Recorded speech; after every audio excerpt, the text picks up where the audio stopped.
पहले तो कौन है शिव और कौन होते हैं नागा साधु। नागा साधु माना जाता है कि शिव की सेना है, जिसका कोई प्रारंभ नहीं न जिसका कोई समाप्त है, सैकड़ों की भीड़ में वो एक ही पर्याप्त। Is there any information about multiverse in our Hindu scriptures? जी बिल्कुल है ना, मल्टीवर्स के उदाहरण है। आपके हाथ में ज्यादा कुछ होता नहीं है, आपको लगता है आप बहुत कुछ कर रहे हो। मिस्टर अक्षत गुप्ता पिछले जन्म में कौन थे? अब मैं असल में आधा ब्राह्मण हूँ, क्योंकि मेरे आधे शरीर का ही अंतिम संस्कार हुआ था। मेरे साथ ज्यादा लगना नहीं तो मैं श्राप दूंगा, कम से कम आधा तो लग ही जाए। प्यार क्या होता है उसको अच्छे तरीके से डिस्क्राइब करते हैं। हर दूसरी रात मेरी ये हालत होती है अकेले में कि एक छोटा सा शब्द माफी है, रिश्ता बचाने के लिए बस वही काफी। आ जाए यार, आ जाओ भाई यार प्लीज। सॉरी आशुतोष को रुला दिया हम, आपके होस्ट को। अफगानिस्तान में कंधार जो शहर है, कंधार, वहाँ पे मोहम्मद गजनी का मकबरा बनाया गया कि उस मकबरे में मोहम्मद गजनी के पास जाने के पहले आपको जूता उतारना है और जो पृथ्वीराज चौहान का उस पर चप्पल मारना है। बहुत खूबसूरत चीज है यार मौत। मुझे फूकने से पहले मेरा दिल निकाल लेना, किसी और की अमानत कहीं साथ जरूर। डैडीज प्रिंसेस, पापा की परी, ये मजाक ही है, ये मजाक ही रहना चाहिए, क्योंकि आपके देश में प्रिंसेस नहीं होती थी, आपके देश में होती थी राजकुमारी। वो घोड़े से उतरती थी, उसके हाथ में तलवार होती थी भाई। कि पॉलिटिक्स में एंटर करने का कोई प्लान है आपका आगे? The most expensive thing that you can give to somebody is time. Is time. If given a chance, why not? Why not? और उसको खेल खत्म। पहले तो आप सभी का तहे दिल से बहुत बहुत धन्यवाद हमारे पिछले एपिसोड को इतना ज्यादा प्यार देने के लिए। 4 मिलियन के आसपास व्यूज, यानी कि 40 लाख से ज्यादा लोगों ने इसको देखा। ऑलमोस्ट सारी की सारी रील्स जो हमने पिछले पॉडकास्ट से निकाली वो सारी की सारी मिलियंस में। तो फाइनली हम हमारे सुपरस्टार और आप सबके फेवरेट गेस्ट को फिर से लेकर आए हैं with another mind blowing episode, जो आपको थोड़ा सा इमोशनल भी कर सकता है, क्योंकि इस पॉडकास्ट को रिकॉर्ड करते वक्त कुछ ऐसी बातें हुई जिससे मैं भी इमोशनल हो गया था। So finally you can enjoy this deep conversation on love, relationships, death, पुनर्जन्म, rebirth and also unheard stories of our warriors and brave queens of India, only with my favorite human being, a genius storyteller, best-selling author of The Hidden Hindu and newly launched The Naga Warriors. So let's welcome Mr. Akshat Gupta, only on The Rich, powered by iDigitalpreneur, the most premium digital university of India.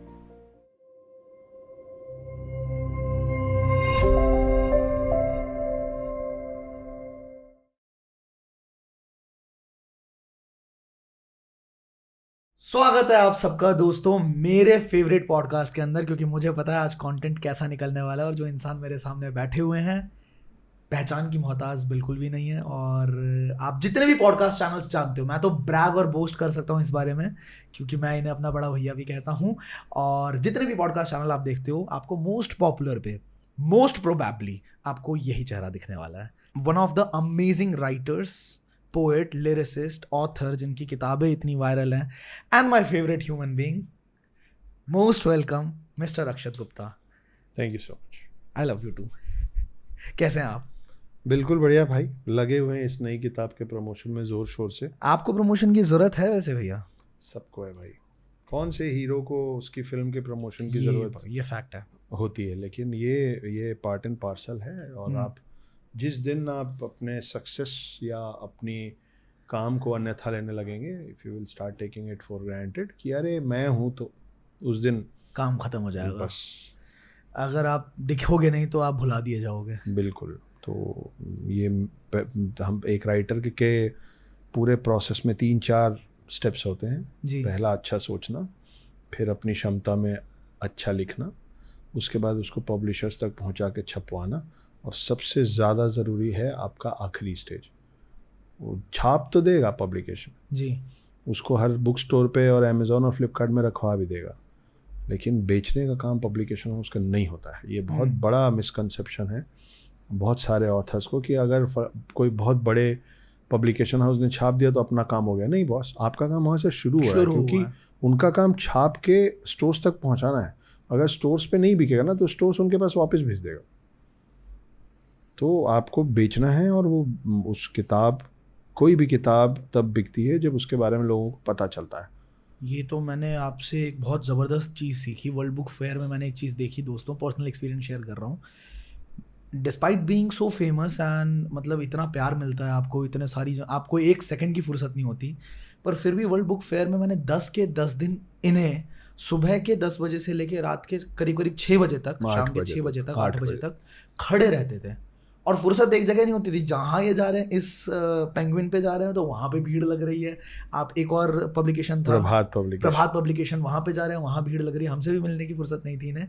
But आपने 10 के 10 दिन लगातार ये काम किया है। उसका कारण है आशु, उसका कारण ये है ना कि मुझे समझ नहीं आता है, मेरा बहुत सारा ट्रैवल होता है जी, और मैं बहुत सारे ऐसे सेलिब्रिटीज़ को एयरपोर्ट में देखता हूँ जो ऐसे कैप पहन के और मास्क लगा के निकलते हैं।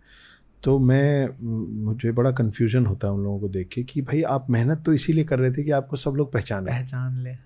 आप मेहनत कर रहे थे अपनी पहचान बनाने के लिए। आज जब आपकी पहचान बन गई है तो आप अपना चेहरा छुपा के, तो ये for me this is some kind of a disrespect towards the fame that God has granted you. क्योंकि ऐसा नहीं कि काबिल सिर्फ आप हैं, काबिल तो आपसे भी ज़्यादा काबिल लोग हैं, लेकिन आपके मेहनत के साथ किस्मत सही जगह पे आके जुड़ गई होगी जिसकी वजह से लोग अब पहचानते हैं। बिल्कुल सही बात। तो कई लोग तस्वीर फ़ोटो खिंचवाने से इनकार कर देते हैं, है ना, कई लोग 30 सेकंड बात करने से इनकार कर देते हैं। आप मेरा रिकॉर्ड उठा के देख लीजिए और आप खुद वर्ल्ड बुक फेयर की बात बता रहे हैं। मैंने तो मैं एक रीडर से मैं उनको समय दे के बात कर रहा था। उसका भी एक कारण है। कारण ये है कि आप सोचिए कि एक रीडर मुझको क्या देता है। सबसे पहले एक रीडर मुझे आपके जैसे किसी पॉडकास्ट पे देखता है, तो अभी ये पॉडकास्ट जितना देर का होगा वो 1 घंटा 1.5 घंटा वो अपना वक्त दे रहा है आपको सुनने के लिए। फिर उसने सुना, उसको अच्छा लगा, उसको फ्रेम में द नागा वॉरियर्स दिख रही थी, पहले द हिडन हिंदू दिखती थी, फिर उसने आपको पैसे दिए क्योंकि उसने आपकी किताब खरीदी। सही बात। अब पॉडकास्ट तो 1 घंटे में ख़त्म हो गया था, लेकिन ये किताब को पढ़ने में और 3 पार्ट्स को पढ़ने में कई घंटे लगाएगा वो, 8, 10, 15, 20 घंटे। तो वो आपको और वक्त दे रहा है। The most expensive thing that you can give to somebody is time. फिर वो आपको जब तक आपकी तीनों किताब पढ़ लेगा तब तक वो आपके और बहुत सारे पॉडकास्ट देखेगा और अब आपसे वो इमोशनली कनेक्ट हो गया। तो अब वो आपको क्या दे रहा है? अपने इमोशंस दे रहा है। बिल्कुल सही है। और उसके बाद उसको किसी वर्ल्ड बुक फेयर में, किसी और टॉक शो में आपसे या किसी एयरपोर्ट में आपसे इत्तेफाक से एक बार मिलने का मौका मिलेगा। कितनी देर के लिए? 5 सेकंड, 10, मतलब 2 मिनट के लिए हो सकता है। हाँ। उसमें वो आपसे चाह क्या रहा है? 30 सेकंड बात करना चाह रहा है और 30 सेकंड में फोटो खिंचवाना चाह रहा है। बिल्कुल सही है। इतना कुछ देने के बाद वो आपसे टोटल 1 मिनट चाह रहा है और आप उसको वो नहीं अगर देंगे तो आप तो हैं ही उन्हीं की वजह से। तो ये तो आपकी गलती, आपका बेवकूफ़ापन हो जाए, बेवकूफ़ाना हरकत हो जाएगी कि आपने नहीं दिया इतना लेने के बाद। बहुत कम लोग होते हैं जो इतना डीप सोच पाते हैं दूसरे इंसान के लिए, क्योंकि इस दुनिया में लोग बहुत हैं जो अपनी दिक्कतों के बारे में बहुत डीप सोच लेते हैं, पर सामने वाले, और ये हो सकता है शायद आप ऑथर हो, इस वजह से आप इतना डीपली कनेक्ट कर पाते हो लोगों के साथ, उनके इमोशंस के साथ। इसलिए भी कर पाता हूँ क्योंकि 2014-15 में जब मैं मुंबई पहुंचा था तो आई वाज अ नोबडी। तो मैं I have also been on the other side of the coin ना। I know that. जहाँ मेरी इच्छा थी कि किसी के साथ तस्वीर खिंचवा दूं पर मुझे इनकार कर दिया गया, है ना। तो अब वो होने के बाद मुझे मालूम है कि मुझे उस दिन कैसा लगा था। तो आई मेक श्योर कि मेरी वजह से ऐसा किसी को ना लगे। प्राउड। चलिए शुरू करते हैं। और आज मैं बहुत सारी तैयारी के साथ बैठा हूँ दोस्तों। आज मुझे बहुत मज़ा आने वाला है और इनके जवाबों के अंदर से बहुत सारे सवाल निकालने के लिए कोरा कागज भी मेरे पास है, तो आपको भी बहुत मज़ा आने वाला है इस पॉडकास्ट के अंदर। सबसे पहले, जैसा कि मैंने वादा किया था मेरे पिछले पॉडकास्ट में जो अक्षत भैया के साथ हुआ था, उसका लिंक अगर आपने नहीं देखा अभी तक तो लिंक आई बटन पर लगा देंगे, आप बाद में उस पॉडकास्ट को भी देख सकते हैं।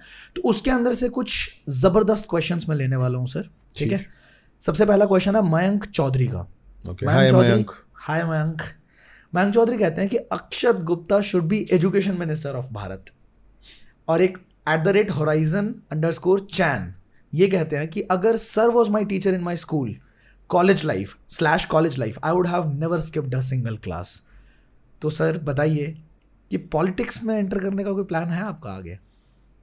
एंटर करने का प्लान तो नहीं है आशुतोष, लेकिन ये बोल दूं कि एंटर करने का मतलब मैं कभी नहीं करूँगा, ये भी सही नहीं होगा।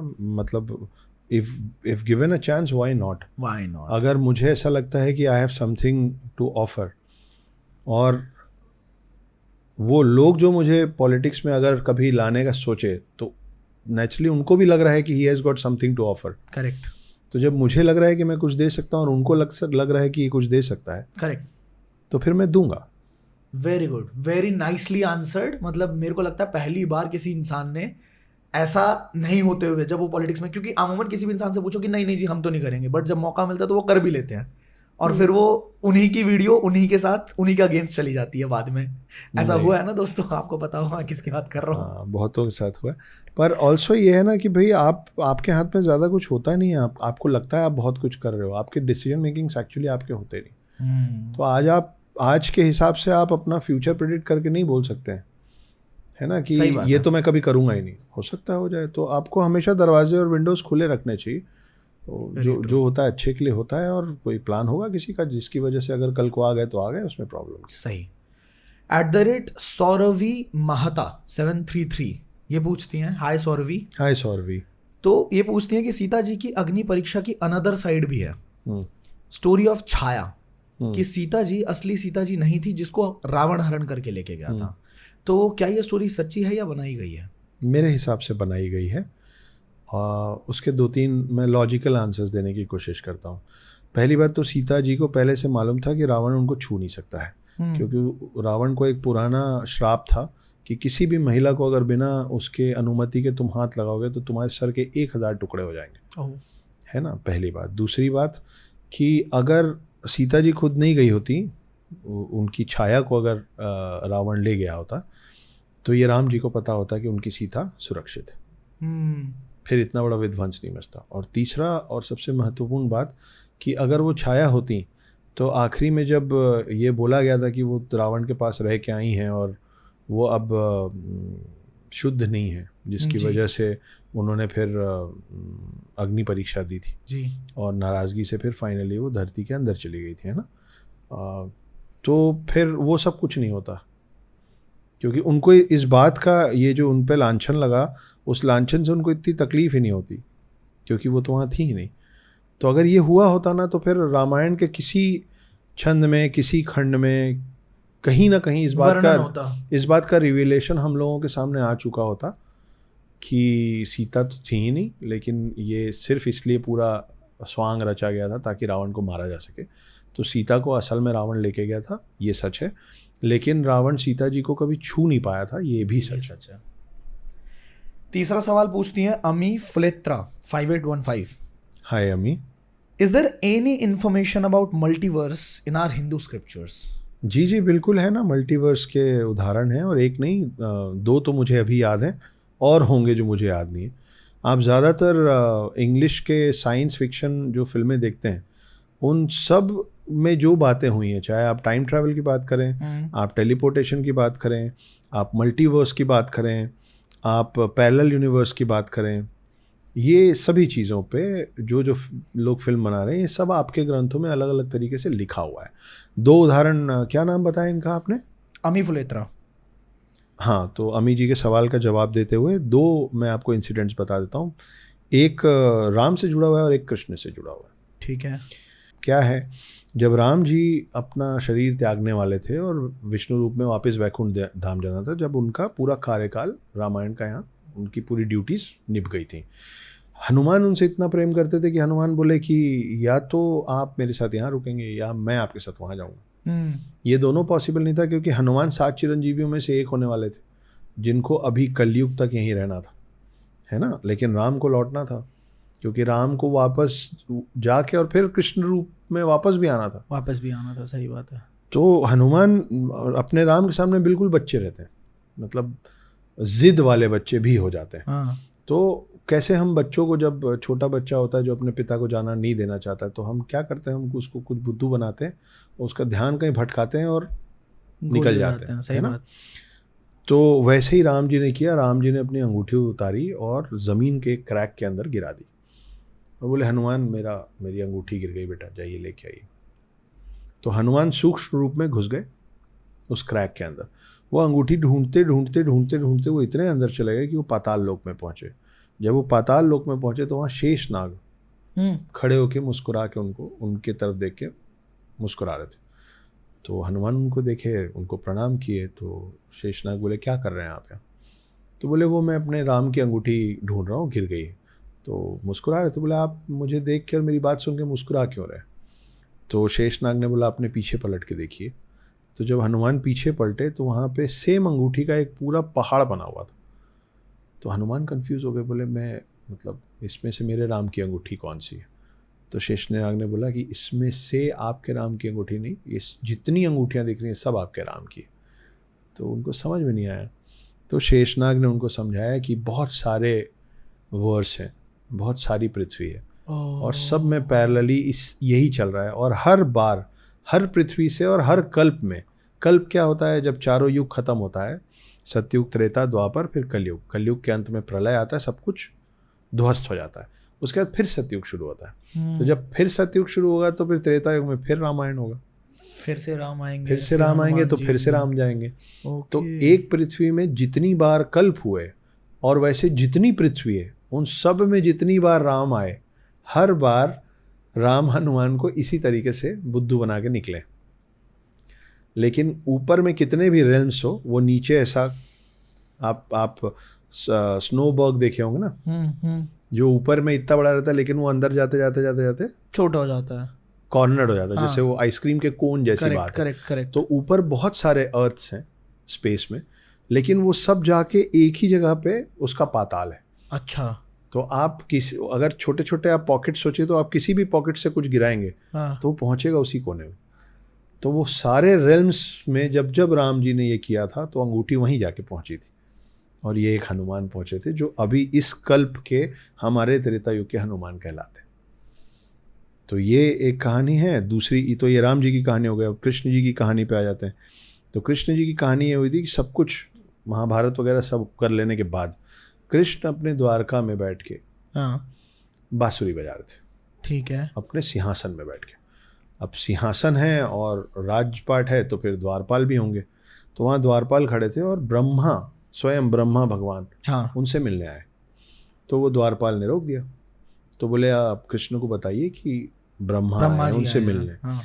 तो द्वारपाल अंदर गए और कृष्ण जी को बताया कि ब्रह्मा जी मिलने आए। तो कृष्ण जो बांसुरी बजा रहे थे वो रोक के उन्होंने मुस्कुरा के पूछा कि उनसे जाके पूछ के आओ कौन वाले ब्रह्मा है वो। तो इसको समझ में नहीं आया, लेकिन क्या करे, जो बोला गया करना पड़ेगा।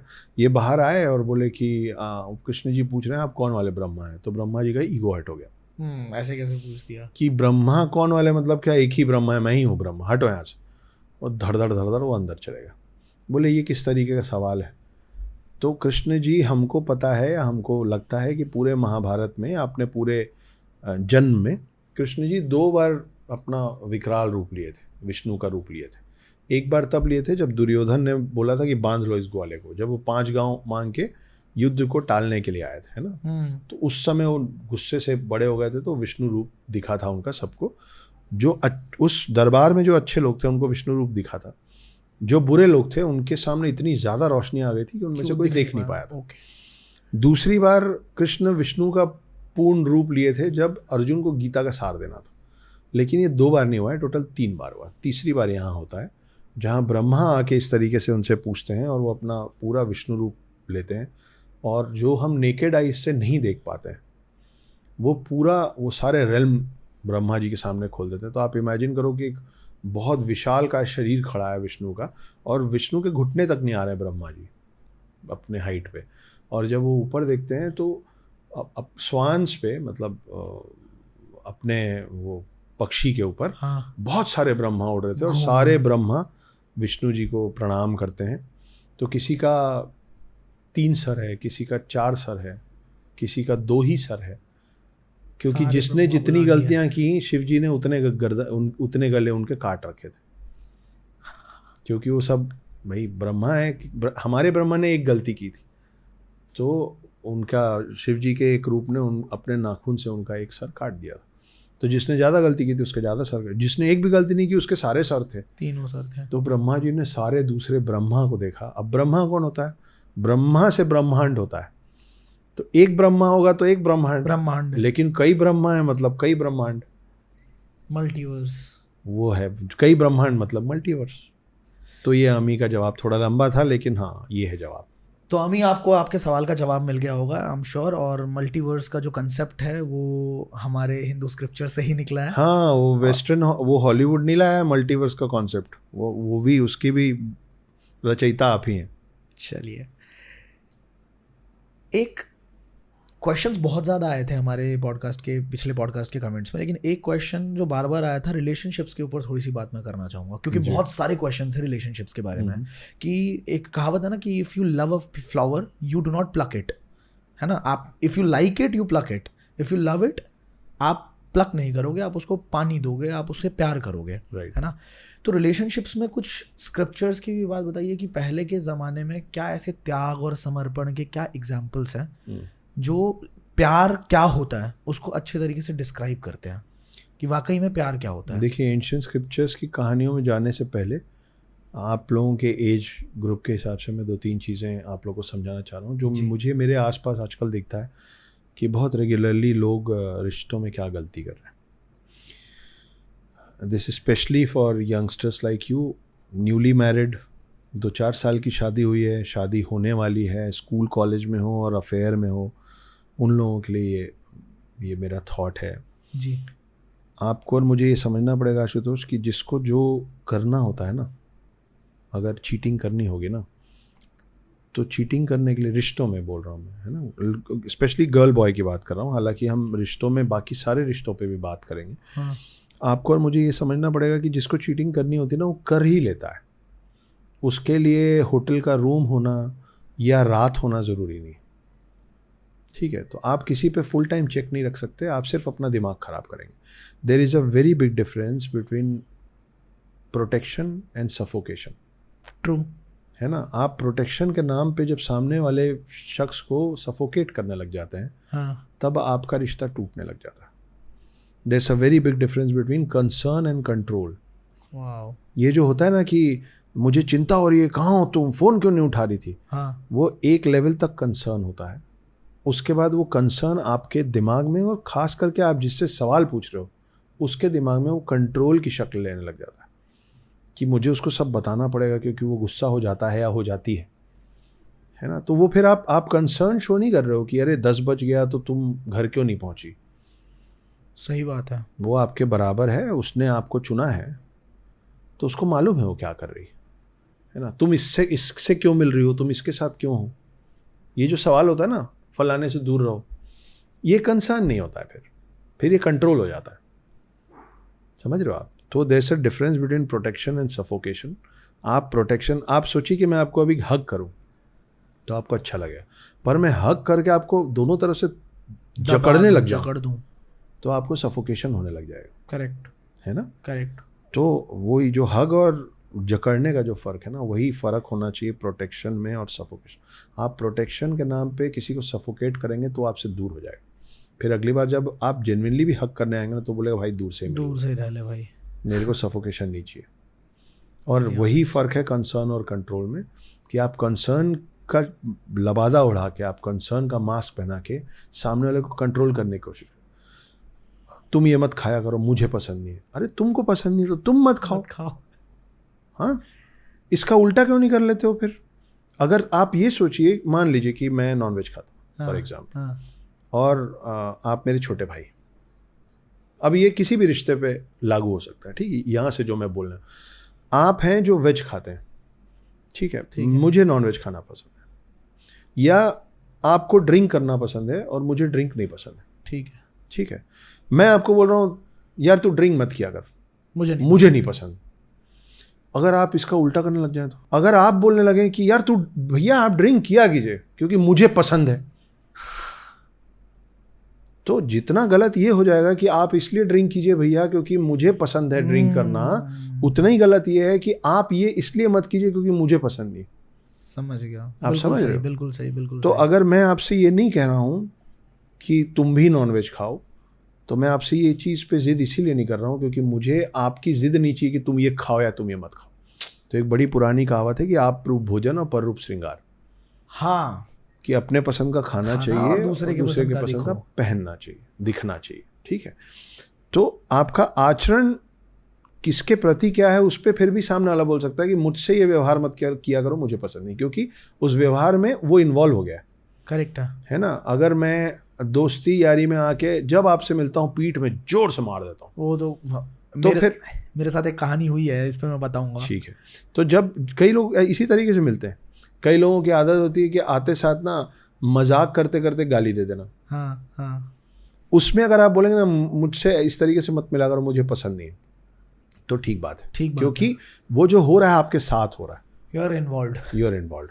लेकिन मैं अपने पर्सनल जीवन में, अपने व्यक्तिगत जिंदगी में क्या कर रहा हूँ जिससे आपको कोई असर नहीं पड़ रहा है, उस पर आप अगर हस्तक्षेप करेंगे तो इसका ये मतलब नहीं है कि मैं वो करना छोड़ दूंगा, फिर मैं आपसे वहीं से फिर झूठ बोलना और छुपाना शुरू होगा। बहुत सही। फिर कई बार इसीलिए परिवारों में या एक गृहस्थ जीवन में होता है कि हस्बैंड घर पहुंचता है और पत्नी तुम पी के आए हो, तो बोलता है नहीं मैं नहीं पी के आया।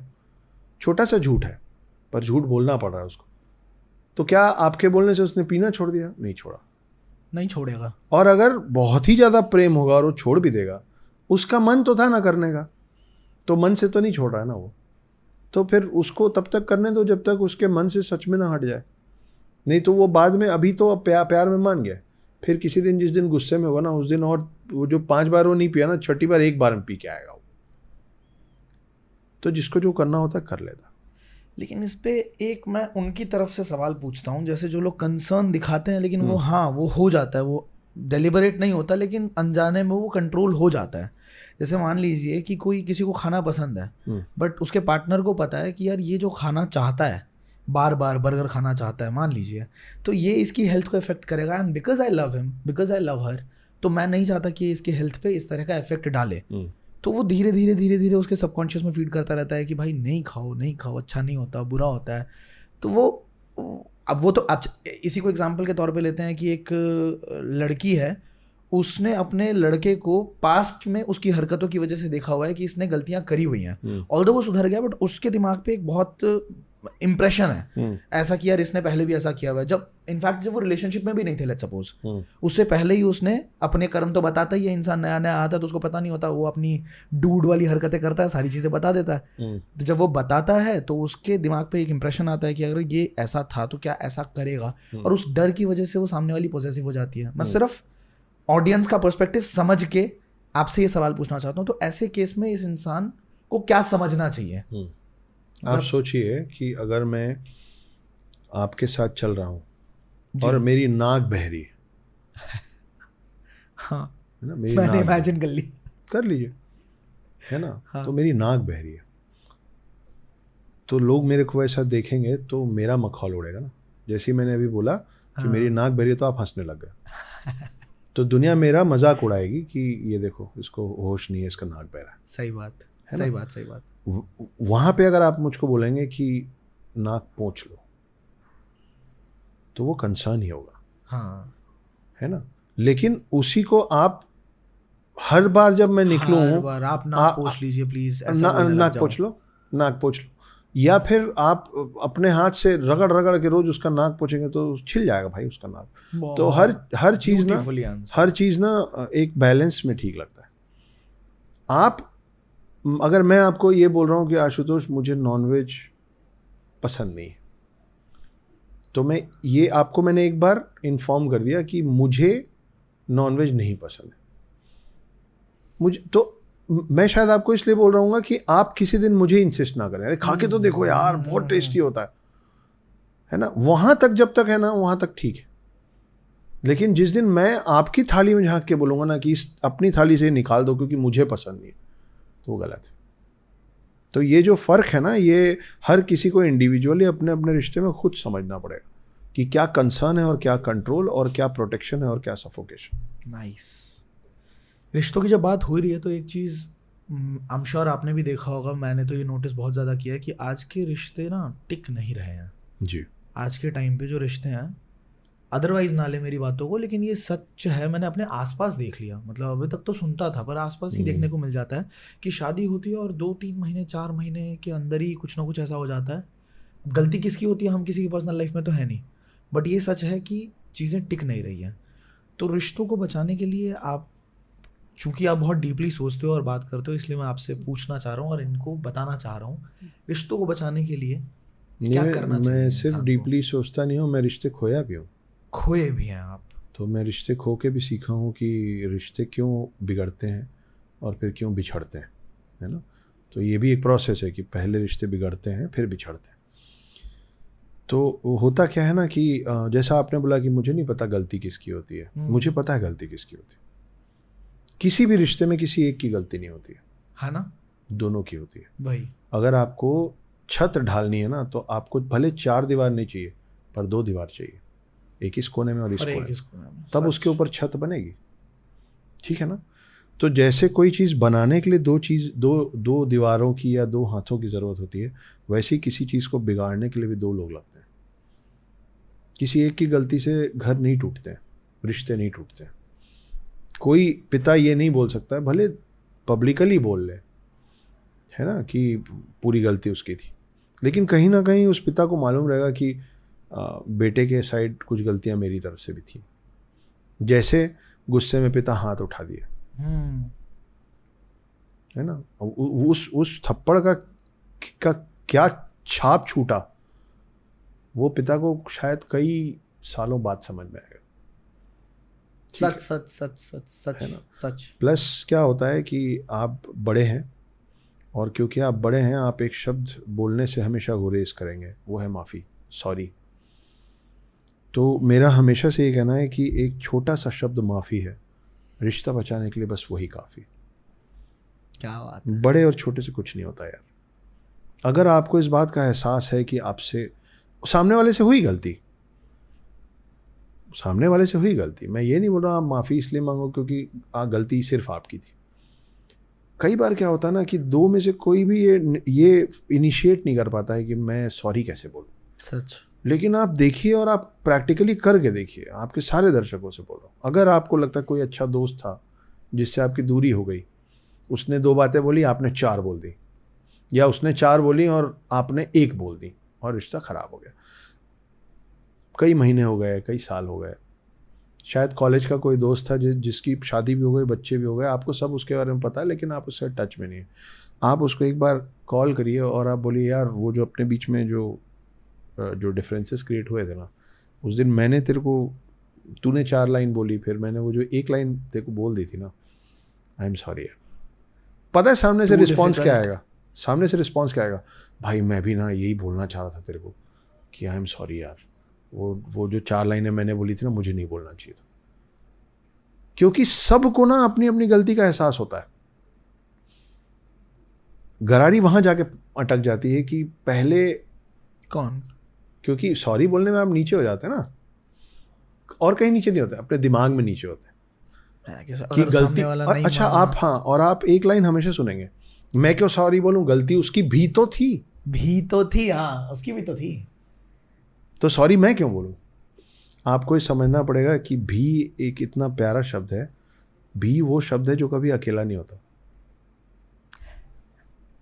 मैं हमेशा अकेला होता है और भी कभी अकेला नहीं होता। अगर आप बोलोगे मैं जा रहा हूं, मैं भी जा रहा हूं, तो मैं भी चलूं क्या, तो फिर वो 1 के 2 हो गए जाने वाले। मुझे ऐसा लग रहा है, मुझे भी ऐसा लग रहा है, 1 के 2 हो गए। क्या बात है। भी इतना प्यारा शब्द है जो कभी अकेला नहीं होता। तो आप जैसे ही बोलोगे ना कि यार मुझे माफ़ी मांगनी थी, मुझे भी, तो सामने वाला बोलेगा मुझे भी माफ़ी मांगनी थी, और रिश्ता। तो वो, अगर आप पिता हैं और आपको लगता है कि कहीं थोड़ी सी गलती आपसे थी, तो ये मत सोचिए कि मैं तो बड़ा हूं।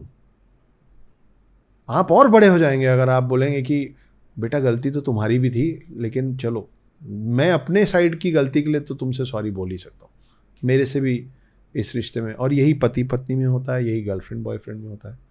गलती हो गई तो हो गई यार, इंसान ही तो इंसान हो और एक गलती कर दी, तो अपने आप को इंसान मान के माफ़ी मांग लो। मैं बहुत बार माफ़ी मांग चुका हूँ, बहुतों से माफ़ी मांग चुका हूँ। कुछ ने माफ़ किया, कुछ ने नहीं भी किया। कईयों ने मुझसे माफ़ी मांगी है, कुछ को मैंने माफ़ किया, कुछ को नहीं भी किया। लेकिन जिनसे मैंने माफ़ी मांगी, जिन्होंने माफ़ कर दिया, उनसे रिश्ते सुधर गए। जिन्होंने माफ़ नहीं भी किया ना, आज की डेट में मेरे को इस बात का सुकून है यार कि मैंने माफ़ी मांग ली थी। अब मेरे को ऐसा नहीं लगता कि, मतलब एक होता है ना कि मुझे जो करना था ना अपनी तरफ से मैंने किया, वो मेरे साथ मेरा सेटिस्फैक्शन है। आप समझ रहे हो? तो बिल्कुल तो सीधी सी बात है कि एक छोटा सा शब्द माफ़ी है, रिश्ता बचाने के लिए उतना ही काफ़ी है। लेकिन जब मैं ये 2 लाइन बोल रहा हूँ ना कि रिश्ता बचाने के लिए उतना ही काफ़ी है, तो ये माफ़ी का मतलब सिर्फ ये नहीं कि एक इंसान मांग रहा है माफ़ी। रिश्ता बचाने के लिए ये भी ज़रूरी है कि जब आपसे कोई माफ़ी मांग रहा है तो आप उसको माफ़ भी करो। आप समझो वो भी दोनों तरफ से है ऐसा। आप इतना प्यार बांटते हो, मतलब बांटते भी क्या हो, वो आपका नेचुरल है, वो आपका नेचुरल है। मतलब I have been with you, मैं एयरपोर्ट्स पे भी आपके साथ रहा हूँ कई बार, मैंने देखा है आपको लोगों से व्यवहार करते हुए, मैंने अपने लिए आपका प्यार देखा है, इसीलिए आप मेरे फेवरेट ह्यूमन बीइंग हैं। मैं कभी कभी सोचता हूँ कि जिनको आप अपने हाथ पे भी लेके चलते हैं और अपने दिल में भी लेके चलते हैं, आपके सुपुत्र जी, वो कितने खुशकिस्मत हों, अगर मतलब अगर सिर्फ उनको आपका प्यार एक्सपीरियंस करने को भी मिले।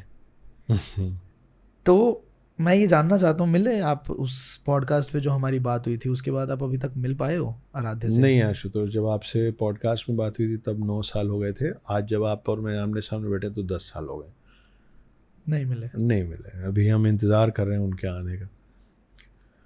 लेकिन मुझे इस बात का पूरा भरोसा है कि मेरा बेटा मेरे पास लौटेगा ज़रूर। 10th क्लास कंप्लीट हो गया है, 15 साल का हो गया है, अभी 23 मार्च को उनका जन्मदिन था, अब 16वां साल उनका शुरू हो गया है। थोड़ी थोड़ी मूंछ आने लग गई है उनकी। आपके पास पिक्चर्स आई हैं उनकी? थोड़ी बहुत, मुझसे लंबे हैं। ओह, अब मुझसे लंबे, कम से कम तस्वीरों में तो दिख रहे थे, फिट हैं। मुझे बताया गया है कि उनका ओरेटरी स्किल मेरे जितना अच्छा है, वो बात बहुत अच्छी करते हैं। एक मेडल मिला है उनको ओरेटरी स्किल्स के कारण, गोल्ड मेडल। तो ये सब पता है थोड़ा बहुत। राधे, अगर आप सुन रहे हैं तो मैं भी अपने दिल से बोलना चाहता हूँ, या कोई भी इंसान जो आराध्य के आसपास है वो अगर सुन रहा है, तो मैं ये बोलना चाहता हूँ कि आपको मिलना ज़रूर चाहिए, आपको बात ज़रूर करनी चाहिए। क्या आप कुछ कहना चाहोगे अपनी तरफ से आराध्य को, कुछ ऐसी चीज़ें, क्योंकि आई एम श्योर ये पॉडकास्ट उस तक पहुँचेगा और पहुँचाना ही चाहिए। यार एक कोई गाना है, मुझे गाना तो याद नहीं है, पर उस गाने के 4 लाइन मैं जब सुना था तो मेरे दिमाग में सबसे पहले वो आया था और मैं वो सुन के बहुत रोया था। वो लाइन है कि मेरे ज़िंदगी के मालिक मेरे दिल पे हाथ रख दे, तेरे आने की खुशी में मेरा दम निकल ना जाए, मुझे फूंकने से पहले मेरा दिल निकाल लेना, किसी और की अमानत कहीं साथ जल ना जाए। मेरे दिल में वो हैं और मैं चाहता हूँ कि मैं जाने के पहले उनसे मिल लूँ, और मेरे को जलाओ तो रख देना, उसकी चीज़ है, मेरी नहीं है। तो मेरे ज़िंदगी के मालिक मेरे दिल पे हाथ रखना, तेरे आने की खुशी में मेरा दम निकल ना जाए, मुझे फूंकने से पहले मेरा दिल निकाल लेना, किसी और की अमानत कहीं साथ जल ना जाए। वो मैं सुनता हूँ तो मैं बहुत रोता हूँ, पर फीलिंग वैसे ही है। वो रोता इसलिए हूँ क्योंकि मैं सच में इन 4-5 लाइनों से आराध्य को बहुत ज़ोर से कनेक्ट करता हूँ। तो आ जाएंगे, कोई नहीं, इमोशनल नहीं होना अपने को। भाई यार आ जाओ यार आराध्या, सच में आ जाओ भाई। मतलब I have been with him, बार बार बोल रहा हूँ, मैं इनको सिर्फ पॉडकास्ट पे नहीं, मतलब मैं पर्सनल लाइफ में भी इनको जानता हूँ, और बहुत बार बात करी है, बहुत घंटों तक बात करी है। मैं जानता हूँ कि इनकी क्या फीलिंग्स हैं, और इनकी पूरी लाइफ एक ना आइडियल लाइफ जैसी है, कि मतलब जिस तरह का फेम एक इंसान सोचता है, जिस तरह की कामयाबी सोचता है, जिस तरह के लोगों के कनेक्शन सोचता है, एवरीथिंग इज़ विद हिम। बस एक वो जो कमी है ना, और वो सबसे बड़ी कमी है इनकी लाइफ की, and I want you to fill it. Literally आप मिलो, मतलब बात तो आपको करनी चाहिए। आ जाए यार, आ जाओ भाई यार प्लीज। ओके, चलो। सॉरी आशुतोष को रुला दिया हम, आपके होस्ट को। बिल्कुल नहीं रोया। पर आप अभी जैसे भावुक हुए ना, जैसे आपकी आंखें भर गई हैं, वो मैं लगभग हर दूसरी रात मेरी ये हालत होती है अकेले में। और मैं अभी कहीं बोला भी था कि मैं ठीक है, थोड़ा फेमस हो गया हूँ, लोग पहचानते हैं, प्यार करते हैं, बहुत प्यार करते हैं, छोटे मेरे को बहुत मान देते हैं, बड़े मुझको बहुत आशीर्वाद देते हैं। लेकिन ये सच है कि हर दूसरी तीसरी रात ना मैं टूट के बिखर जाता हूँ, और फिर सुबह होके वो रात में जो इधर उधर बिखरा रहता है उसको समेटता हूँ, फिर मुस्कुराता हूँ और फिर आता हूँ काम पे। तो फेविक्विक लेके आना, समझे? इंतज़ार कर रहा हूँ तुम्हारा। चलो। हेलो, आई नो इस पॉडकास्ट को देखने में आपको बहुत मजा आ रहा है, काफी कुछ नया सीखने को भी मिल रहा होगा, तभी आप इस पॉडकास्ट को यहाँ तक देख रहे हो। इस पॉडकास्ट के बदले में मैं आपसे एक छोटी सी रिक्वेस्ट कर रहा हूँ कि ये जो सब्सक्राइब का बटन है इसे आप क्लिक कर सकते हैं, ताकि हमारा परिवार बहुत ज्यादा बड़ा होगा और जब कभी भी हम किसी बड़े गेस्ट को इन्वाइट करना चाहेंगे अपने प्लेटफॉर्म पे, तो उनको हम बता सकते हैं कि इतने सारे लोग हैं जो आपको सुनना चाहते हैं, आपसे कुछ नया सीखना चाहते हैं। और अगर आपको इस पॉडकास्ट से थोड़ी सी भी लर्निंग मिली है, कुछ नया सीखा है आपने, आपके माइंड का लेवल थोड़ा बढ़ा है, तो इसको शेयर करना बिल्कुल मत भूलना और लाइक करके मुझे इंस्पायर जरूर करना, ताकि मैं इस तरह के और भी पॉडकास्ट आपके लिए लेके आता रहूं। Thank you so much. Let's get back to the podcast. अब बात करते हैं एक लाइफ के अलग अलग स्टेजेस पे। जैसे कल परसों भी आपका एक पॉडकास्ट में देख रहा था, उसमें आप जब बता रहे थे लाइफ के स्टेजेस हैं, सर्वाइवल है, फिर उसके बाद धीरे धीरे मतलब एंड स्टेज पे आप स्पिरिचुअलिटी की तरफ जाते हैं। तो लाइफ के कितने स्टेजेस हैं? और चलो थोड़ा फनी करता हूँ इस पॉडकास्ट को मैं, अब थोड़ा गंभीर हो गया माहौल, थोड़ा गंभीर हो तो गया। आप इधर देखिए मेरी तरफ। मौत के बारे में आपका क्या सोचना है? हाँ, अभी मैंने वो 4 लाइन जो बोली उसमें आखिरी में वही है ना कि मुझे फूकने से पहले मेरा दिल निकाल लेना, किसी और की अमानत कहीं साथ जल ना जाए। जी, बहुत खूबसूरत चीज़ है यार मौत। हम लोग उससे घबराते डरते हैं, लेकिन उस चीज़ से क्या डरना जिससे आप अवॉइड नहीं कर सकते, जिससे एक दिन मिलना ही है। सच है सबसे बड़ा। युधिष्ठिर से पूछा गया था कि दुनिया का सबसे बड़ा सत्य क्या है?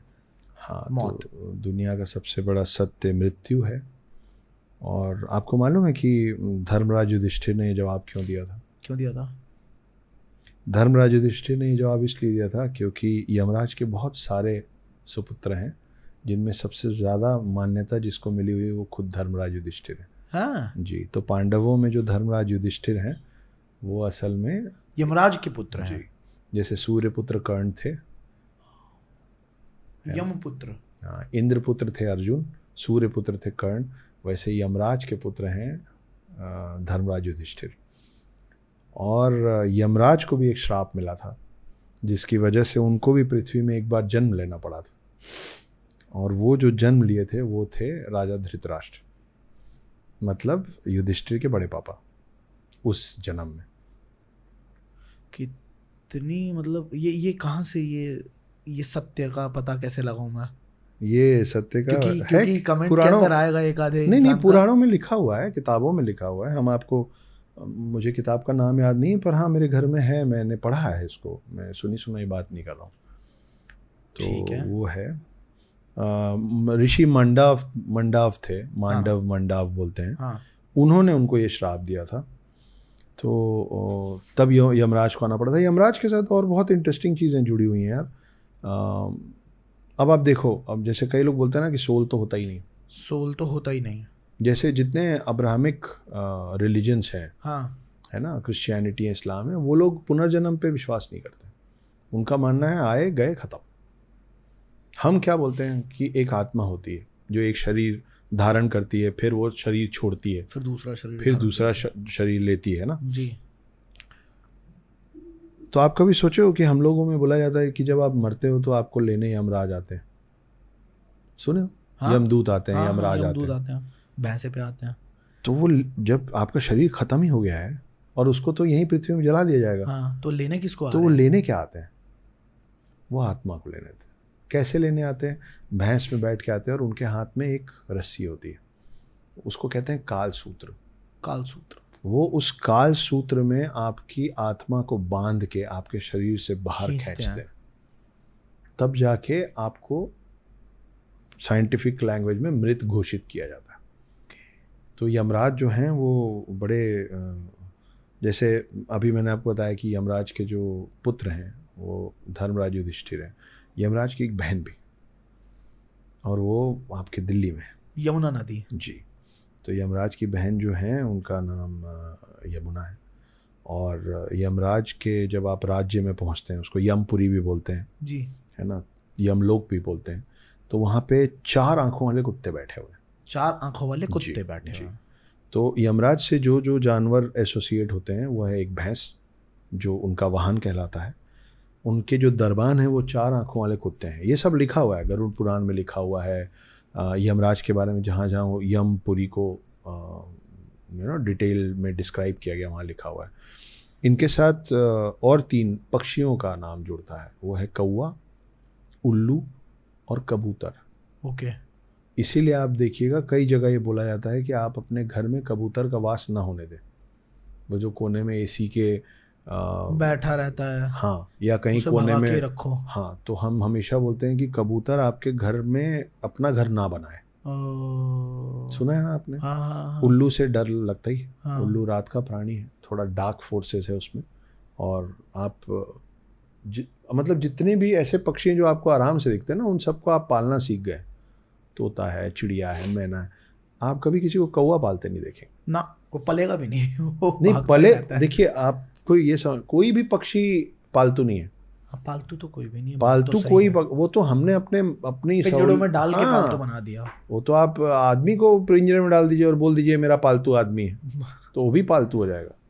वही रिलेशनशिप की बात अभी हमने पीछे करी भी, वो पालतू के साथ साथ फालतू भी हो जाएगा, है ना, क्योंकि फिर वो किसी काम का नहीं बचेगा। सही बात। तो पक्षी का काम है उड़ना, जब आप उसको पिंजरे में डाल देते हैं तो फालतू हो जाता है, क्योंकि फिर वो एक लौती चीज जो करता है वो भी आप उसको करने नहीं दे रहे। खाना पानी के लिए थोड़ी ना, उनको भी स्वच्छंद विचरण करना है। तो उल्लू, कौवा और कबूतर जुड़े हुए हैं यमराज से। वो काल सूत्र अपने हाथ में रखते हैं, तो वो आपके मृत शरीर से लेने के आते हैं आपकी आत्मा, और फिर वो आत्मा ऊपर जाती है, और यमराज यमपुरी में जज है, प्रॉपर जज है।